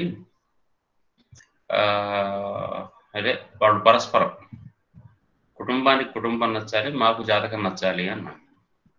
అంటే జాతకం పర్సంటేజ్ ఇప్పుడు 33% పడిపోయింది అని అర్థం. ఇంకా తగ్గుతూ వస్తుంది. ఈ నచ్చటం నచ్చకపోవటం అనేటటువంటి అంశాల వెనుక ఉండేటటువంటిది ఏమిటంటే, చాలా మార్పులు వచ్చాయి సమాజంలో. సమాజంలో వచ్చినటువంటి మార్పులు అది కూడా కాలానుగుణంగా ముండే రాష్ట్రాల జీరో కనుక చూసుకునేటట్టయితే దానికి సంబంధించినటువంటి చర్చలు కూడా బాగా చేసుకుంటూ రావచ్చు. ప్రతిదీ కూడా గ్రహ సంబంధమే కదా అనుకుంటున్నప్పుడు వ్యక్తిగతమైనటువంటి జాతకాల గ్రహ సంబంధాలు చూడకూడదు. కొన్ని విషయాల్లో కూడా ముండే ఆస్ట్రాలజీలోకి వెళ్ళిపోయి మొత్తం పొజిషన్స్ లో వచ్చేటటువంటి మార్పులను గమనిస్తూ రావాల్సినటువంటి అవసరం కనపడుతూ ఉంటుంది. పిల్లలకు పెళ్లిళ్ళు చేస్తున్న సందర్భాల లోపల పూర్వకాలంలో అష్టవర్షాత్ భవేత్ కన్యా పుత్రవత్ పాలితామయ అని చెప్పినటువంటి విధానం మనకు చాలా ఇప్పటికీ కూడా అప్పగింతల లోపల ఇప్పటికీ అదే శ్లోకం చెప్తూ ఉన్నటువంటి పండితులు ఉంటూ ఉంటారు. అది అష్టవర్షం నుంచి అష్టాదశ వర్షాలకు మారిపోయాం. అష్టాదశ వర్షాల నుంచి ప్రస్తుతం 28 సంవత్సరాల వరకు కూడా మారిపోయి వచ్చేసాం మనం. ఇంత మార్పు వస్తున్న సందర్భం లోపల ఆ అష్టవర్షాత్ భవేత్ కన్యా అనుకుంటున్నటువంటి సందర్భం లోపల పెళ్లిళ్ళు కనుక చేసి ఉండేటట్టయితే ఈ సెలక్షన్ తల్లిదండ్రులకి, లేదా ఒక 10 ఏళ్ళు 12 ఏళ్ళు అప్పుడప్పుడే కొత్తగా మెచ్యూర్ అయినటువంటి అమ్మాయికి కొంచెం పెద్దవాడైనటువంటి అబ్బాయికి మధ్యలో పెళ్లిళ్ళు కనుక చేస్తే పెద్దవాళ్ళ సెలక్షన్స్ అవి కూడా. ఇవాళ విషయం ఏంటంటే, సెలక్షన్ చేసుకునేటటువంటి వాళ్ళందరూ కూడా అమ్మాయి అబ్బాయి స్వతంత్రంగా చేసుకునే పరిస్థితి. అందుకనే అన్నాను ఇందాక, అమ్మాయికి అబ్బాయి నచ్చాలి అనే పదం. ఇంతకుముందు అమ్మాయికి అబ్బాయి నచ్చాలి అనే పదం ఎక్కడిది? ఒక్కొక్కసారి ఎంత ఘోరమైనటువంటి బాల్య వివాహాల సిస్టమ్ ఉంది మన దగ్గర. పుట్టగానే అమ్మాయి మెడ లోపల ఒక అది వాళ్ళ ఇంటి బంధువుల వాళ్ళు వచ్చేసేసి ఒక మెడలో బంగారపు గొలుసులు వేసేసి, వదిన ఇంకా మా ఇంటి కోడలు ఈ అమ్మాయి అంటే అయిపోయింది. ఇంక అప్పటి నుంచి బుక్ అయిపోయినట్టు. ఇంత ఘోరంగా ఉండేటటువంటి ఒకనాడు సమాజం ఉంది. ఇవాళది కాదు. ఇవాళ ఆలోచించదగినటువంటి లేదా ఎంతో కొంత చదువుకున్నటువంటి సమాజం. ఆ తర్వాత కాలంలో మన అమ్మమ్మల అమ్మలు ఒకసారి గుర్తు చేసుకునేటట్టయితే, లేదా వాళ్ళ భర్తలు ఎవరైనా సరే, వాళ్లకు తెలిసిన వైవాహిక జీవితమే జీవితం. సంతానము కొరకు వైవాహిక జీవితం అనుభవించేటటువంటి కొన్ని రకాల అంశాలను వాళ్ళకు తెలిసినట్టుగా వాళ్ళు ఏం చేశారనే విషయం వాళ్ళ వరకే పరిమితంతో కూడుకున్నటువంటిది. కానీ ఈనాటి సమాజం లోపల ఎదిగిన పిల్లలు ఇవాళ సినిమాలు ఉన్నాయి, మీడియా ఉంది, ఆ తర్వాత పనికిరాని చెత్తతో కూడుకున్నటువంటి గొప్ప మనకు వీడియోస్ వ్యవహారాలు చాలా మనకు సైట్స్ ఉన్నాయి. మరి వీటన్నిటితో పాటు పెద్ద సాహిత్యం ఉంది, మనకు తెలుసుకోదగినటువంటి సాహిత్యం. క్లాస్ రూమ్ లో ఇవి నేర్చుకొని తీరాలని చెప్పడం కోసం వచ్చేటటువంటి అనేక రకాల విజ్ఞాన శాస్త్ర విధానం ఉంది మనకు. ఇన్ని చదువుకున్న తర్వాత ఇప్పుడు పెళ్లిళ్ళు చేసుకుంటున్నటువంటి పిల్లలు ఉన్నారు. కంపాటబిలిటీ అనేటటువంటిది లేకుండా ఉండేటట్టయితే ఆలోచించాల్సిన విధానం ఏంటి? ఇంత ముందు రోజుల్లో ఇంత చూడాల్సిన అవసరమే లేదు. కొంతమంది ఇండ్లలో కేవలం గ్రహమైత్రి అట్లా ఉండి చూస్తే బాగానే ఉంటుంది చేసేసేయండి అని అనేవాళ్ళు. కనీసం గ్రహమైత్రి ఒక్కడికి కుదిరితే చాలు ఆ మాట అనేవాళ్ళు. ఆ తర్వాత కాలంలోకి వచ్చిన తర్వాత ఇప్పుడు చాలా మంది ప్రశ్నలు ఆ పేర్లు మార్చి చేయొచ్చా, ఇటువంటి ప్రశ్నలు అన్ని వస్తున్నాయి. ఇది కూడా ఒకనాటి రోజుల్లో అవుతుంది. పేర్లు మార్చి చేయడం అనేటువంటిది ఈనాటి సంబంధించినటువంటి అంశం కాదు. వాళ్ళకి ఆల్రెడీ మ్యారేజ్కి దగ్గరే వచ్చేసి ఉంటారు కాబట్టి వాళ్ళిద్దరూ బ్రాహ్మణింటికి వచ్చే నాటికి వాళ్ళు మార్చుకొని వచ్చేస్తారు. వాళ్ళ భావాలను కూడా పరిపూర్ణంగా పెళ్లి చేసుకోవడానికి సిద్ధమయ్యే వస్తారు. పెళ్లి చేసుకోవడానికి సిద్ధమయ్యి వచ్చిన తర్వాత వాళ్లకు మళ్ళీ ఇంతకుముందు సాంబశివరావు గారు చెప్పినట్టుగా డైవర్స్ అనే పదాన్ని పోతూ, అందుకని ఆ వైపు వెళ్ళరు. చచ్చినా బతికినా ఇంకా అక్కడే వాళ్ళతో పాటు వాళ్ళు ఉంటారు. తనుకోవచ్చు, కొట్టుకోవచ్చు, మళ్ళీ ఎట్నే ఉండొచ్చు కాక. అటువంటి స్థితి లోపల వాళ్ళిద్దరికి ఎట్నోట్లో బాగాలేదు బాగుంది అని అడగటానికి పోకుండా యోనికూటం సరిగ్గా లేకపోయేటట్టయితే పేరు మార్చి చేయడం అనేది ఒక సంప్రదాయంగా మార్చేశారు. ఇవన్నీ కలపడం కోసం చేసిన పనులు ఆ రోజుల లోపల జ్యోతిష్కుడు అనేటువంటి వాడు. కానీ ఇవాళ పరిస్థితి ఏంటి? ఇవాళ డైవర్స్ అనేది కామన్ థీమ్. ఎదురుగా వచ్చి కూర్చున్నటువంటి వాళ్ళు ఎన్నో రకాల వ్యక్తులు ఎన్నో రకాలైన ప్రశ్నలు అడుగుతూ ఉంటున్నారు. అమ్మాయిలు వచ్చి కంట తడి పెట్టుకుంటున్నారు, మా ఆయన నాకు పనికిరాడు, ఉపయోగపడడు అని చెప్పేసి. చిన్న చిన్న దోషాలు ఇవి, వాళ్ళకు కొంచెం సరి చేయాలి, కౌన్సిలింగ్ ఇవ్వాలి. గణదోషం లోపంగా ఉండేటటువంటి భావాల వల్ల కూడా కొంతమంది ఇష్టపడట్లేదు. నాడీ దోషం వల్ల కొంతమంది ఇష్టపడట్లేదు. భర్త భార్య ఓ పక్కన కూర్చుంటే కాసేపు ఉండాలి, ఇంట్లో ఉండాలి అనిపించుకోవాల్సిన వాడు 4 నెలలు 5 నెలలు పక్కకు పోయినప్పటికీ కూడా ఉంటే ఉన్నాడు, ఎక్కడ ఉంటే అక్కడ ఉంటాడు అనుకునే పరిస్థితుల లోపల వాళ్ళ మధ్యలో స్పర్శ భావనే లేకుండా. ఇటువంటి రోజుల లోపల ఇవాళ మనం ఆలోచించాల్సినటువంటి విధానంలో మనకు తప్పనిసరిగా మార్పులు వచ్చాయి. కాబట్టి మేలాపకం అవసరం పెరిగింది కాలానుగుణంగా. ఇప్పుడు వచ్చినటువంటి విధానం వల్ల అవగాహన, మనకు వచ్చిన చదువులన్నీ కూడా పనికిరాని చదువులండి. విద్య అనేటటువంటిది జీవితాన్ని అవగాహన కోసం కాదు, వచ్చినటువంటి చదువులన్నీ కూడా పొట్టకూటి కోసం చదువుకుంటున్నటువంటి విద్యలు ఈ రోజుల లోపల. ఆ పొట్టకూటి కోసం చదువుకున్నటువంటి విద్యల వల్ల కేవలం డబ్బు సంపాదన, యోగ్యత అనేటటువంటిది అనుకొని బాగా చదువుకున్నాడు అందరూ అంటున్నారు. చదువు అది కాదండి. జీవితాన్ని అర్థం చేసుకొని అడ్జస్ట్మెంట్ అనేది, సర్దుబాటు అనేది నేర్చుకొని బతకటం అనేటటువంటిది కావాలి. ఇది మనకు జీవితంలో ఏర్పడట్లేదు. ఇది ఏర్పడకపోవటం వల్ల కనీసం వైవాహిక జీవితంలో వాళ్ళ మధ్యలో పోయినసారి 3 మాటలు చెప్పాం. ఒకటి సంసారం, ఒకటి శృంగారం, 3 సంభోగం అని చెప్పేసి. కనీసం సంభోగ వ్యవహారాల్లోనైనా దగ్గరికి అనుకుంటే వాళ్ళ కోసమైనా వాళ్ళు కలిసిపోయి దానికోసమైనా కానీ మిగిలిపోతారేమో కనీసం అని, అది 3rd లెవెల్లో కనిపించేటటువంటి దాన్ని ప్రైమ్ లెవెల్కి తీసుకొచ్చి పెట్టారు. ఇది జరిగినటువంటి పరిణామం. అందుకని తప్పనిసరిగా మేలాపకం అవసరం పెరిగింది వాళ్ళ. ఇది ఏ రూపంలోనైనా సరే, అది మనకు సహజీవనాదుల్లో ఎందుకు ఏర్పడుతున్నాయి, ఇద్దరి మధ్యలో ప్రేమ ఎందుకు ఏర్పడుతుంది, అటువంటి సందర్భాలు ఊహించండి ఒకసారి. కనిపెడితే ఆటోమేటిక్గా వాళ్ళ మధ్య లోపల ఈ భావన ఇష్టమై చేస్తున్నటువంటి విధానం ఏదో రకంగా వాళ్ళ మధ్యలో ఆకర్షణ పెరుగుతుంది. ఈ ఆకర్షణలు మనం తెలుసుకొని ముందుకు వెళ్లాల్సిన అవసరం కనపడుతుంటుంది. పోయినసారి చెప్పుకున్నట్టుగానే కొన్ని అంశాలు చెప్పుకుంటూ పోతుంటే, వివాహము అనేటప్పుడు నిజానికి ద్వితీయ వివాహం ఇటువంటి విషయాలన్నీ కూడా మనం మాట్లాడుకుంటూ ఉన్నాం. ఇప్పుడు ద్వితీయ వివాహం అనేటటువంటి అంశాన్ని కూడా మనం మాట్లాడేటప్పుడు దీంట్లో కూడా కొన్ని ఇటువంటివే ఆధునికమైనటువంటి మాటలు మనం అర్థం చేసుకుంటే క్లారిటీ వస్తుంది. వివాహము అనేటటువంటిది శారీరకమైనటువంటి సంభోగానికి సంబంధించినటువంటిదా అయ్యేటట్టయితే ఒక ప్రాస్టిట్యూట్ ఒక రోజుకు 8 వివాహాలు చేసుకోవాలి. కాబట్టి అది వివాహం కాదు. అది కేవలం మరి సమాజంలో తాళి కట్టడం వరకే సంబంధించినటువంటిదా అంటే అది ఒక ప్రాసెస్. నలుగురి మధ్యలో ఒక మంచి లైసెన్స్ కోసం, పవిత్రమైన సమాజం కోసం మన పెద్దవాళ్ళు తయారు చేసినటువంటిది. ఈ 2 కాకుండా ఏమిటి అసలు మన దగ్గర మొట్టమొదటి పెట్టినటువంటి భావన ఏమిటి అంటే, ఇద్దరి మనసుల కలయిక అని చెప్పి తీసుకొచ్చారు. ఇద్దరి మనసుల కలయిక, ఒకరు ఎక్కడున్నా రెండో వాళ్ళ గురించి ఆలోచించడం, రెండో వాళ్ళు మొదటి వాళ్ళ గురించి ఆలోచించడం అనేటటువంటి భావన మన వాళ్ళు ఎప్పుడైతే ఏర్పాటు చేశారో,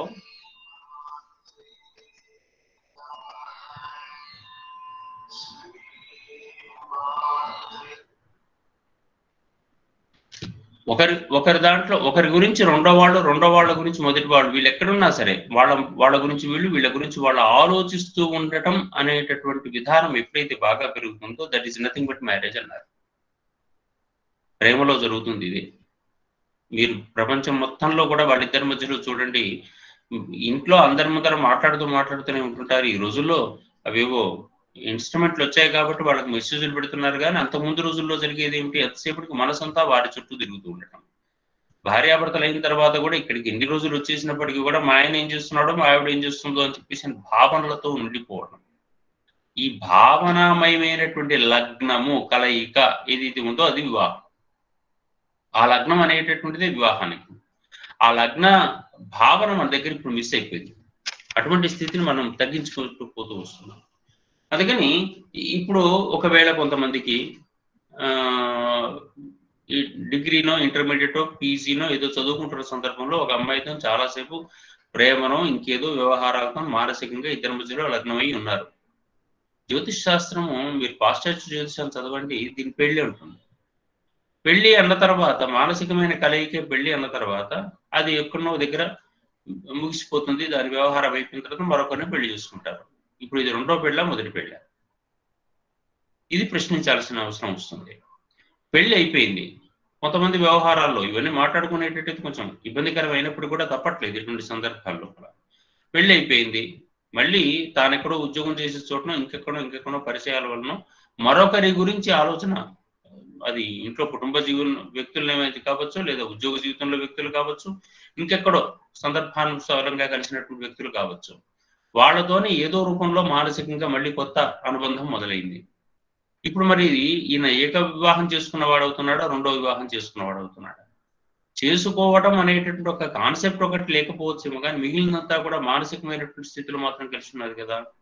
వాళ్ళ మధ్యలో రిమైనింగ్ రెండు ఉండకపోవచ్చు, మానసికమైన కలయిక మాత్రం ఉంటుంది. అందువల్ల ఇక్కడ ద్వితీయము తృతీయము ఇట్లా చూడాలి అట్లా చూడాలని చెప్పేటటువంటి సూత్రాలకు ఈ రోజులో కొత్త భాషను తప్పనిసరిగా మళ్ళీ మనం ఆలోచించి రాయాల్సి ఉంటుంది. కేవలం పాతకాలంలో మనము పంచమన్నించిది, నవమన్నించిది, సప్తమన్నించిది ఏదో చూసుకుంటూ వెళ్ళాలని చెప్పేటువంటి భాష్యాలకు ఇప్పుడు సెట్ కాదు. కొత్తగా ఆలోచించాలి.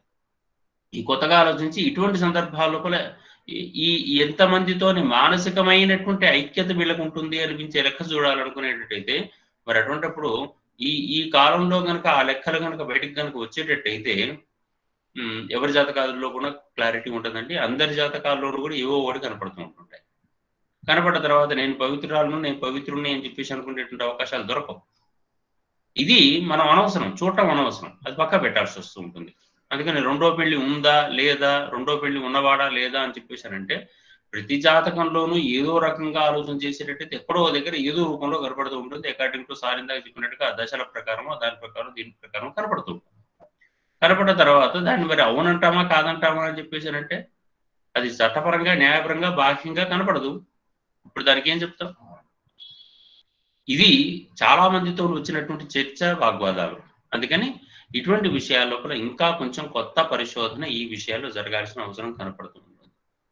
ఇకపోతే ఈ కాలంలో జరుగుతున్నటువంటి చాలా మంది తల్లిదండ్రులతోని జ్యోతిష్కులకు వచ్చేటటువంటి పెద్ద వాగ్వాదం ఏంటంటే, జ్యోతిష్కులు కూడా చాలా జాగ్రత్తగా చెక్ చేసుకోవాలండి. అందరూ ఇక్కడ ఉన్నవాళ్ళు మహాపండితులు.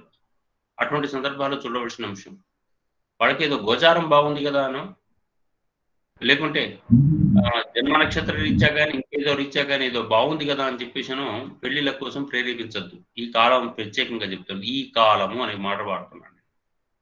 ఎందుకంటే వైవాహిక జీవితంలో ఆలస్య వివాహ యోగాదులు చాలా విపరీతంగా వస్తున్నాయి. ఒకటి రెండు కాదండి, విపరీతంగా వస్తున్నాయి ఆలస్య వివాహ యోగాలు.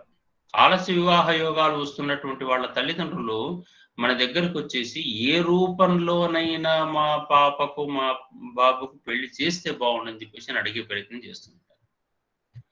దానికి కారణాలు చాలా ఉన్నాయి మనకు. ఆ కారణాల రీత్యా వాళ్ళందరికీ తొందరగా పెళ్లి చేయడం కన్నా ఆ శిక్ష ఏదో అనుభవించి ఆలస్యంగా పెళ్లి చేయడం మంచిదని మనం చెప్పాల్సి ఉంటుంది. ఎందుకంటే పెళ్లి కాక 28 ఏళ్ళు అమ్మాయికి, ఈ కాలాన్ని దగ్గరగా సూచన చేస్తున్నానండి దయచేసి, 28 ఏళ్ళు దాదాపుగా అమ్మాయికి, 30 ఏళ్ళు దాదాపుగా అబ్బాయికి కనుక ఏర్పడితే ఇది ఆలస్య వివాహ యోగం. ఈ ఆలస్య వివాహ యోగం కాకుండా వీళ్ళు అడ్వాన్స్ గా పెళ్లి చేసుకున్నారు అనుకోండి, మళ్ళీ పెళ్లి చేసుకుంటున్నారు. మళ్ళీ పెళ్లి చేసుకోవటం అనేటటువంటి ధర్మదోషం రాకుండా ఉండాలంటే వాళ్ళకు శిక్షానుభవం కావాలి. ఎందుకు ఈ ఆలస్య వివాహం చేసుకుంటున్నాము అని చెప్పేసానంటే, గత జన్మల్లో గత కర్మల్లో ఎప్పుడో ఏ వివాహ జీవితంలోనో మనం చెయ్యో కాలో పెట్టి వచ్చేసి ఆ జీవితాన్ని మనం ఎక్కడో దగ్గర చేయి పెట్టి వచ్చాం, అంటే ఇబ్బంది పెట్టి వచ్చాం.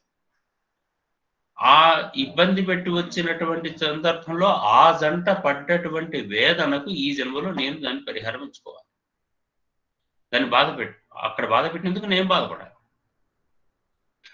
క్రౌంచ మిథునాత్ ఏకం అవధి కామమోహితం అని చెప్పేసి వాల్మీకి చెప్పినటువంటి మాటల్లో ఆ మిథునం క్రౌంచ పక్షుల మిథునాన్ని చంపినటువంటి ఒకదాన్ని చంపినటువంటి దాని వేదనకు కూడా ఆయన శాపం ఇచ్చినటువంటి భావన మనకి చూసేటట్లయితే అది పక్షిక, మనిషిక, జంతువుక, క్రిమిక, కీటకానిక ఎక్కడో మన దగ్గర చూస్తూ ఉంటుంటాం. మన జీవితంలో అంత తీవ్రమైనటువంటి వైవాహిక జీవిత లోపం ఏర్పడిందంటే మన వైవాహిక జీవితంలో ఎక్కడో దగ్గర పూర్వకర్మలో ఎక్కడో లోపం ఉండటం వల్ల ఆ గ్రహం ఆ ప్రదేశంలో ఉండగా నువ్వు పుడుతున్నావు. దానిని అబ్జర్వ్ చేయడానికి జాతకం ఉంది మనకు. ఆ అబ్జర్వ్ చేయడానికి జాతకం ఉంటున్న సందర్భం లోపల మనకు ఒక 10 సూత్రాలు దాకా ఉన్నాయి ఇక్కడ. ఆ సూత్రాల్లో ఏంటి?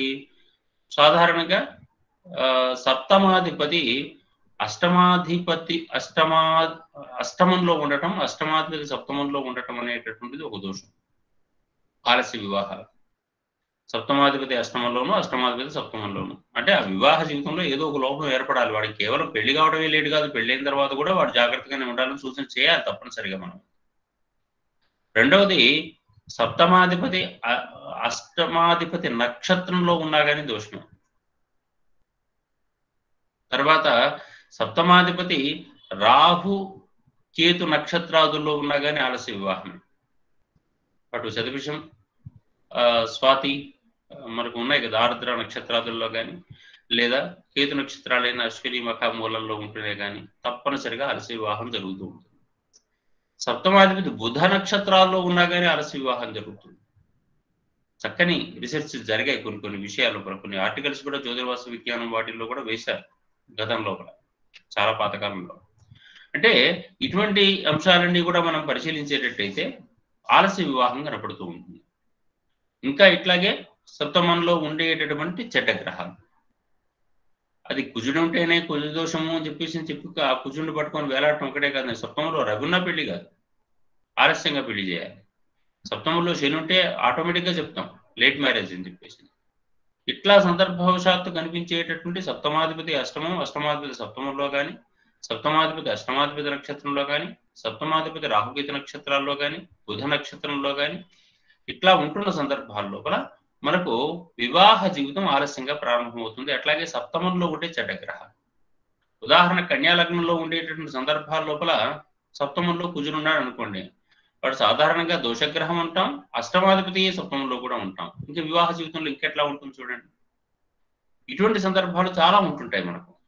మనకు గురుడు లాంటి మంచివాడే కావచ్చు, వృషభ లగ్నానికి సప్తమంలో కనుక గురుడు ఉండేటట్టయితే అష్టమాధిపతి సప్తమంలో గురుడు ఉండటం కూడా ఒక పెద్ద దోషం అండి, అది కూడా మాట్లాడుకుందాం మనం. ఆ తర్వాత సప్తమంలో ఉండేటటువంటి చెడ్డగ్రహాలు ఏ రూపంలో ఉన్నప్పటికీ కూడా ఆ వివాహ జీవితంలో కూడా కొంచెం అడ్జస్ట్మెంట్స్ చాలా అవసరమని చెప్పాలి. నిజానికి మన క్లయింటా కాదా అని కాదు, సాంబశివరావు గారు చెప్పినట్టుగా మన క్లయింటా కాదా అని కాదు, రేపు పొద్దున మనకు కనుక ఒక సంబంధం కనుక వాళ్ళు తీసుకొచ్చేటట్టయితే నిష్కర్షగా మాట్లాడాల్సినటువంటి అంశాల లోపల ఈ అమ్మాయి చాలా మంచిది, ఈ అబ్బాయిలోనే అంటే అబ్బాయి తండ్రి కనుక మన దగ్గరకు వస్తే అబ్బాయి జాతకంలో లోపాలు కనుక మనకు కనపడితే రేపు పొద్దున వైవాహిక జీవితంలో ఏదైనా సమస్య వస్తే నీ కొడుకు నీ వల్లనే వస్తుంది తప్ప అమ్మాయి వల్ల రాదు, జాగ్రత్త, మీ కొడుకుని జాగ్రత్తగా ఉండమని చెప్పండి అని కూడా మనం చెప్పాల్సిన అవసరం ఉంది. మీ వాడి జాతకంలో లోపం ఉంది, మీరు జాగ్రత్త పడాల్సిందే. రేపు పొద్దున ఎప్పుడు సమస్య వచ్చినా కానీ మీ అబ్బాయి వల్లనే వస్తుంది, ఆ అమ్మాయి చాలా బాగుంది అని చెప్పి చెప్పాల్సి వస్తుంది. అటువంటి ధైర్యం రావాలి జ్యోతిష్కుని కూడా. లేకపోయేటట్టయితే అవతల వాళ్ళు ఏమనుకుంటారు, ప్రతిదీ పక్క వాళ్ళ మీద తోసిపారేసేటువంటి విధానం ఉంటుంది. ఇప్పుడు వచ్చిన సమస్య ఎట్లా వస్తుందంటే, ఈ వ్యక్తులకు లేటుగా పెళ్లి అవుతుంది అని చెప్పేసి అంటే తల్లిదండ్రులు వచ్చేసేసి ఏమైనా పరిహారాలు చేసి తొందరగా పెళ్లి చేయొచ్చా? అరే వీళ్ళు శిక్ష అనుభవించవలసిన యోగం ఉంది కదా. పెళ్లి చేసుకొని ఒక్కింట్లో ఉంటూ మొహాలు మార్చుకొని ఒక్క బెడ్ మీద అటో తలకాయ ఇటో తలకాయ పెట్టుకుంటూ ఉండాల్సిన అవసరం ఉందా? లేదా వాళ్ళు ముందుగానే దూరంగా ఉండి పెళ్లి లేటుగా చేసుకొని ఒకే దగ్గర ఆనందంగా గడపాల్సిన అవసరం ఉంటుంది. 30 ఏళ్ళకి పెళ్ళయింది, తర్వాత 30-40 ఏళ్ల పాటు ఆనందంగా బతకచ్చు కదా. అది ఈ కాలానికి తగ్గట్టుగా అదే ఆలస్య వివాహం కదా.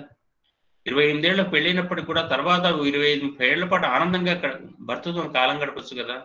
ఇట్లా కాకుండా 22 ఏళ్లకే పెళ్లి చేద్దాం, మళ్ళీ 25 ఏళ్ళకి మళ్ళీ పెళ్లి చేయాల్సిన పరిస్థితులు వస్తున్నాయి. ఇటువంటి ఉదాహరణలు కోకొల్లలుగా వస్తున్నాయి ఈ కాలంలో. ఇన్ని రోజులు కేవలం సిటీస్ లోనే కనపడుతున్నాయో అనుకున్నప్పుడు పల్లెటూళ్ళల్లో కూడా అటువంటి పరిస్థితులే ఉన్నాయి. అప్పుడు కూడా డైవర్స్ కేసెస్ విపరీతంగా పెరిగిపోతున్నాయి.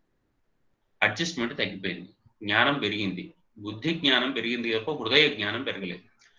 ఆలోచించే విధానం అంతా కూడా లెక్కల ప్రకారం ఆలోచన చేస్తూ కూర్చుంటున్నారు తప్ప అవతల వాడితో నేను ఆనందంగా ఉండటం అనేటటువంటి భావనకు ఎవరికి ఆలోచించట్లేదు. లెక్క ప్రకారం డబ్బులు ఉన్నాయా, బ్యాంకు బ్యాలెన్స్ ఉందా, ఇది ఉందా అది ఉందా అని ఈ లెక్కల ప్రకారం, ఇంకా వీలైతే పక్కన అమ్మ నాన్నలో లగేజ్ ఉందా, ఇటువంటి దోషమైనటువంటి విధానాలు మనకు వస్తున్న సందర్భాల లోపల అందరూ ఆలోచించాల్సినటువంటి అంశం మనకు కనపడుతూ ఉంటుంది. అందుకని ఇటువంటి ఒక దోషం ఉన్నటువంటి అబ్బాయికి మళ్ళీ అటువంటి దోషం ఉన్న అమ్మాయినే కనుక మనం కలిపేటట్టయితే, అంటే ఒక జాతకంలో ఇప్పుడు నేను చెప్పిన దోషాల్లో ఒకరు ఉన్నటువంటి వాడికి రెండోది మళ్ళీ సప్తమంలో దోషగ్రహాలు, సప్తమంలో అధిపతి రాహుగీత నక్షత్రాలు, సప్తమాధిపతి బుధ నక్షత్రము, ఇటువంటి దోషాలు ఉన్న వాడిని కనుక కలిపితే జనరల్ గా జరిగేటటువంటి లోపం ఏమిటంటే, ఏదో సన్యాసి రాసుకుంటే బుడిద రాలినట్టుగా ఆ ఇంట్లో సంతోషం లేదు. మనం ఇందాకే అనుకున్నాం, సంసార శృంగార సంభోగాదుల లోపల కనీసం సంభోగ శ్రౌక్యం కూడా లేదు. అక్కడ సంసారం కోసం ఎందుకు చేస్తూ ఉంటారంటే కేవలం సంస్కారము వల్ల మాత్రమే నోరు మూసుకొని ఉండాలి వాళ్ళ ఇంట్లో. సంస్కారం వల్ల మాత్రమే. ఆ సంస్కార భావన కనుక లోపించినటువంటి కుటుంబంలో కనుక అయ్యేటట్టయితే డెఫినెట్ గా డైవర్స్, లేదా ఒక్కింట్లో ఉన్న ఒకరి మనసు ఒక దగ్గర, ఇంకో మనసు ఇంకో దగ్గర, ఇంకో చోట ఏదో రకంగా ప్రయాణం జరుగుతూనే ఉంటుంది. ఈ విధంగా మనము కొత్తగా ఆలోచించే సందర్భంలో ఒక దోషం ఉన్నవాడికి దోషం లేని అమ్మాయిని పెళ్లి చేయాలి. ఇక్కడ ఈ అమ్మాయి గుర్తు వస్తున్నట్టే ఒక రకంగా అయినప్పటికీ కూడా ఇతనిలో కొంత పరివర్తన తీసుకుని రావడానికి వీళ్ళు పనిచేస్తూ ఉంటుంటారు. అయితే మనం చెప్పే సందర్భాల లోపల మాత్రం ముందుగానే చెప్పారు, ఎవరి జాతకంలో లోపం ఉందో వాళ్ళకి చెప్పి సూచన చేస్తూ ఉంటారు.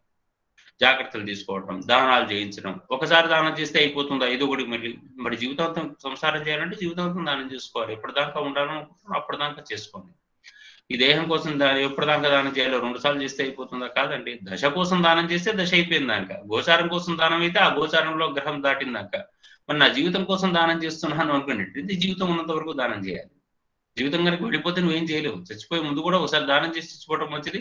చచ్చిపోగానే అందుకని మనం చేసిన సరిపోలేదేమో అనుకుని 11వ రోజు నాడు అనేక దానాలు చేయిస్తూ ఉంటుంటారు మన కోసం. ఇది మనం నేర్చుకోవాల్సిన, అధ్యయనం చేయాల్సినటువంటి అంశం. అందుకని ఆలస్య వివాహ యోగాలు అనేటటువంటి ఈ విధంగా మనం ఉంటుంటాయి. కాబట్టి ఈ ఆలస్య వివాహ యోగాలను చాలా జాగ్రత్తగా గమనించాయి. ఎదుటి వ్యక్తుల యొక్క జాతకాదుల లోపల లోపాలు గుణాలు ఇచ్చే ముందు అసలు నా దగ్గర ఎన్ని జాతకాల్లో లోపాలు ఉన్నాయి, నా ఆలస్యమా మంచా చెడా, నేను పరిపూర్ణమైన ఆనంద సౌఖ్యమైనటువంటి వైవాహిక జీవితాన్ని ఎందుకు అనుభవించలేకపోతున్నాను, అనుభవించలేకపోవడం వల్ల వచ్చిన సమస్యలు ఏంటి అని. సప్తమంలో గురుడు ఉన్నాడు అనుకోండి, అమ్మాయిల విషయంలో పర్వాలేదు, కానీ అబ్బాయిలు కనుక ఉండేటట్టయితే వాళ్ళు కొంచెం స్వార్థపరులుగా వ్యవహరిస్తారు. స్వార్థపరత్వం ఎక్కడ? సంభోగాదుల్లో స్వార్థపరత్వం ఉంటుంది. వాళ్ళదేదో వాళ్ళ బాధ్యత, వాళ్ళ పని పూర్తి అయిపోగానే వాళ్ళు సంతోషపడగానే పక్కకు జరిగిపోతారు. అమ్మాయిల సౌఖ్యం ఉండదు. చక్కగా ఆర్వీఎస్, ఆయన పేరు సుందరం గారు లాంటి వాళ్ళు ఉపన్యాసం ఇస్తే అద్భుతంగా చెప్తారు ఇటువంటి విషయాలు. అటువంటి వాళ్ళు రేపు పొద్దున పూర్వకాలంలో ఇటువంటి వాళ్ళని అయితే ఎవరు పట్టించుకోవాలి? శ్రీగ్రహస్థలంలో ఉండేటటువంటి అబ్బాయిల గురించి అమ్మాయిలు కూడా ఏం తెలియదు కాబట్టి నోరు మూసుకున్నారు. ఈ రోజుల్లో వచ్చి అడుగుతున్నారండి, డైరెక్ట్ గా ప్రశ్నిస్తున్నారు. మనం ఒకసారి ఏంటమ్మా అసలు సమస్య చెప్పండి అని చెప్పేసి పర్సనల్ గా అడిగితే కన్నీళ్లు గార్చి విషయాలన్నీ మాట్లాడుకుంటూ అసలు విషయం పక్కకు పెట్టేసేసి ఆ భర్తలు ఎంత హెరాస్ చేస్తున్నారు, ఎందుకంటే కేవలం వాళ్ళకుండే బలహీనతను మన మీద రుద్దటం కోసం, ప్రతిరోజు అవాయిడ్ చేయడం కోసం ఎట్లా ఇబ్బంది పెడుతున్నారు అనే విషయం ఆడపిల్లలు వచ్చి చెప్తుంటుంటే, మరి అటువంటి వాళ్ళకి పెళ్లిళ్ళు ఎందుకు? ఇంకా కేవలం సమాజం కోసం, నలుగురు మధ్యల కోసం. వీళ్ళకి పిల్లలు పుడతారు. మరి కేవలం పిల్లల కోసమే పూర్వకాలంలో పెళ్లిళ్ళు చేసేటువంటి వాళ్ళు. ఇప్పటి రోజుల లోపల అంతవరకే ఆ స్త్రీలు పురుషులు కూడా అనుకునేవాళ్ళు వాళ్ళ జీవితాలు కొనసాగిస్తూ. కానీ ఈ రోజుల్లో అది కాదు కదా.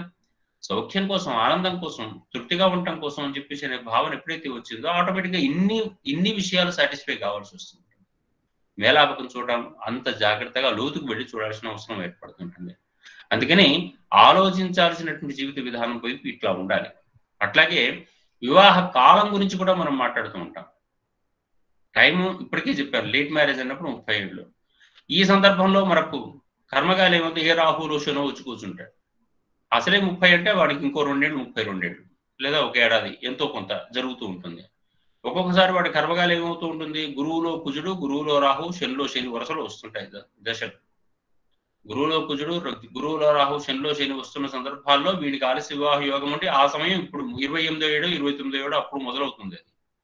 అటువంటిప్పుడు కనీసం విదశలలో గురువులో రాహులో ఎక్కడ దొరికితే చేయాలి, లేదంటే చచ్చినట్టుగా శనిలో శని మహాదశ అంతర్దశలు ఒకే ఉన్నప్పుడు అందులో దోష దశలైనప్పుడు అంటే ముఖ్యంగా ఈ చెడ్డ గ్రహాలు శనిలో శని, రవిలో రవి, కేతువులో కేతువు, రాహులో రాహు, రాహులో రాహు అయితే అసలే చేయరు. ఇటువంటి సందర్భాల్లో ఇటువంటి చెడ్డ గ్రహాల దశల్లో అదే అంతర్దశల్లో కనుక పెళ్లిళ్ళు కనుక చేయాల్సి వస్తే మళ్ళీ పెళ్లి చేయాల్సి వస్తుంది అనే భావన. ఎందుకంటే సాధారణంగానే మహాదశ అంతర్దశ అదే కనుక చేస్తే ఏది చేసినా మరొకసారి చేయాల్సి వస్తుంది అనే భావంతో ఇండియాలో లేదా భారతీయ భావన లోపల ఉండేటటువంటి దాంట్లో ఇల్లు కట్టడం, పెళ్లి చేయడం రెండు పక్క పెట్టారు, ఒకేసారి జీవితంలో జరగాలనే ఉద్దేశంతో. అయితే ఇంటి విషయంలోకి వచ్చేసరికి శుభగ్రహ దోష దశలు లేకుంటే అశుభగ్రహాలు అయినా కానీ కొంతమంది ఏదో ఇన్వెస్ట్మెంట్ల కోసం చేసుకోవడం, ఒకసారి అవసరమైతే ఇది అమ్ముకొని ఇంకోసారి ఇంకోవైపు వెళ్తానులే అనుకోవడం, ఇటువంటి భావనలు ఏర్పడుతున్న తర్వాత సరే చేయనిస్తూ ఉన్నాం. కానీ వివాహ విషయంలో మాత్రం ఇప్పటికీ కూడా గట్టిగా నియంత్రించాల్సిన అవసరం ఉంటుంది. మహాదశ అంతర్దశలు అవే ఉంటున్న సందర్భాల లోపల వివాహ దోషం నిశ్చయం. అది కొన్నిటికి ఎక్సెప్షన్ ఏంటి, తప్పనిసరి అయినప్పుడు గురువులో గురువు అదే శుభగ్రహాలకు సంబంధించినటువంటి విషయంలో మనకి ఎక్సెప్షన్ తీసుకొని అశుభగ్రహాల విషయంలో మాత్రం ఖచ్చితంగా దాన్ని పాటించాల్సిన అవసరం ఉంది. ఇట్లా మనం దశలు చూసుకుంటుంటాం. ఆ దశ అయిపోయినంత వరకు కూడా అసలే లేట్ మ్యారేజ్, అందులో ఈ దశలు బారైనప్పుడు దశలు అయిపోయిన దాకా మనం వెయిట్ చేయించడం అంటే ఏదైనా శాంతి చేస్తే పెళ్లి అవుతుందా? పెళ్లి అవుతుందండి. పోనీ మన పుణ్యబలం వాళ్ళ పుణ్యబలం అన్ని కలిపి పెళ్లి అవుతుంది. పెళ్ళైన తర్వాత సుఖం ఎవరు పడాలి? ఆనందించాల్సిన వాళ్ళు ఎవడు? ఆ బాధ్యత ఎక్కడ ఉంది? పెళ్లి అయిపోయిన తర్వాత ఆనందం ఎక్కడ ఉంటుంది? ఎప్పుడు పడితే అప్పుడు పిల్లలు పుడతారా అంటే పుడతారండి. పుట్టిన తర్వాత పుట్టినవాడు యోగ్యుడు కాకపోతే అప్పుడేం చేస్తాం? అందుకని ఒక సమయ నిర్దేశం చెప్పడం కోసం కదా జ్యోతిషం ఉన్నటువంటిది. కాల నిర్దేశం చేయడానికి జ్యోతిషం ఉన్నప్పుడు భార్య భర్త లేదా కొత్తగా పెళ్లి చేసుకున్నటువంటి అమ్మాయి అబ్బాయి వాళ్ళకు మంచి దశలు ఉంటున్న సందర్భంలో వాళ్ళ సంగమం కనుక కలిగేటట్టయితే వాళ్ళిద్దరి మధ్య లోపల పుట్టేటటువంటిది తప్పనిసరిగా ఈ రోజుల్లో కనేదే ఒకరినో ఇద్దరినో. ఆ కనేటటువంటి వాళ్ళు తమకు ఆనందాన్ని ఇస్తూ సమాజానికి ప్రయోజనాన్ని ఇస్తూ తమ భావి జీవితంలో తమకు ఉపయోగపడే వ్యక్తులుగా మారిపోయేటటువంటి స్థితి విధానం అంత వైపు మనం తీసుకొని రావాలి కదా. ఇట్లా ఆలోచించాల్సినటువంటిది దశా విశేషాలను కూడా మనం చాలా లోతుగా ఆలోచించాల్సిన అవసరం ఉంది.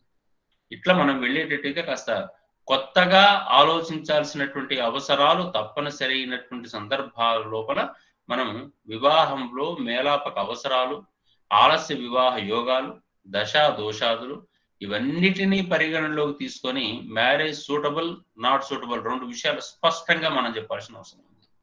అక్కడ మనకు పాయింట్స్ ఓరియంటెడ్ గా ఆలోచించేసి మాత్రమే కాదండి. అక్కడ పోయినసారి చెప్పుకున్నాం, గ్రహమైత్రి మస్ట్ అని ఆలోచించుకుంటూ నాడీ మైత్రి, గణమైత్రి, యోని మైత్రి అనేటటువంటి అంశాలను సూచన చేసుకుంటూ ఉంటుంటాం. అక్కడ 16 వచ్చాయా, 12 వచ్చాయా, 13 వచ్చాయా అని కాదు, ఇవి ఉన్నాయా లేవా అనేది ముఖ్యం.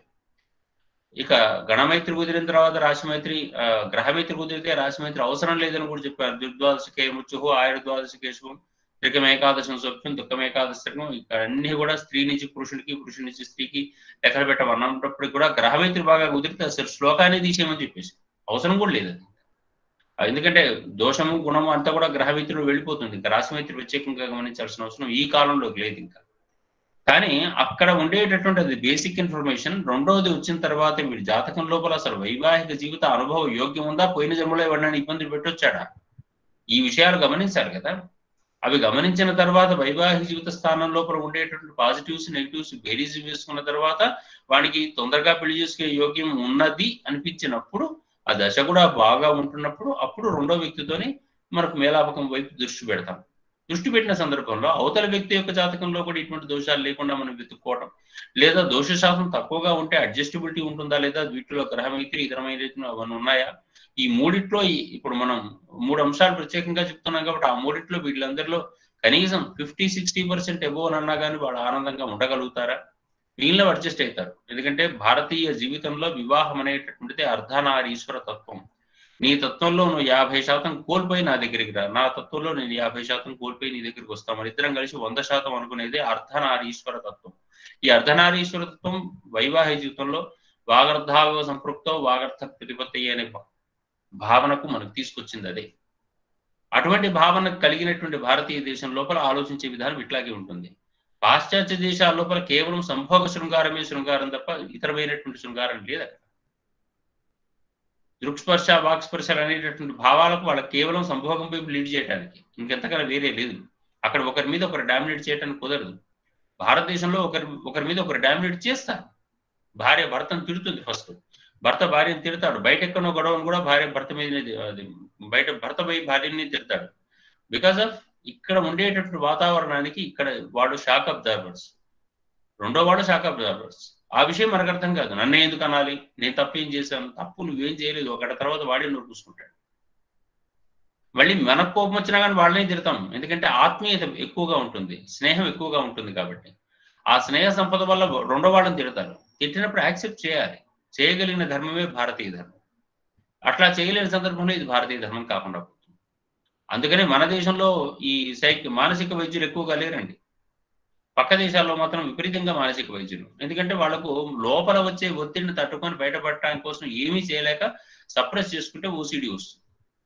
ఆ ఓసిడి కోసం లేదా కౌన్సిలింగ్ కోసం పక్కన ఇంకెవరి దగ్గరకు పోవాలి, గంటకింత నిమిషానికింత అని పే చేసుకొని రావాలి. భారతదేశంలో అవన్నీ ఏం లేవు. మొగుడికి పెళ్ళాము సైకియాట్రిస్ట్, పెళ్ళానికి మొగుడి సైకియాట్రిస్ట్, లేదా ఇద్దరు గడుపుకుంటే ఇంట్లో పెద్దల సైకియాట్రిస్ట్.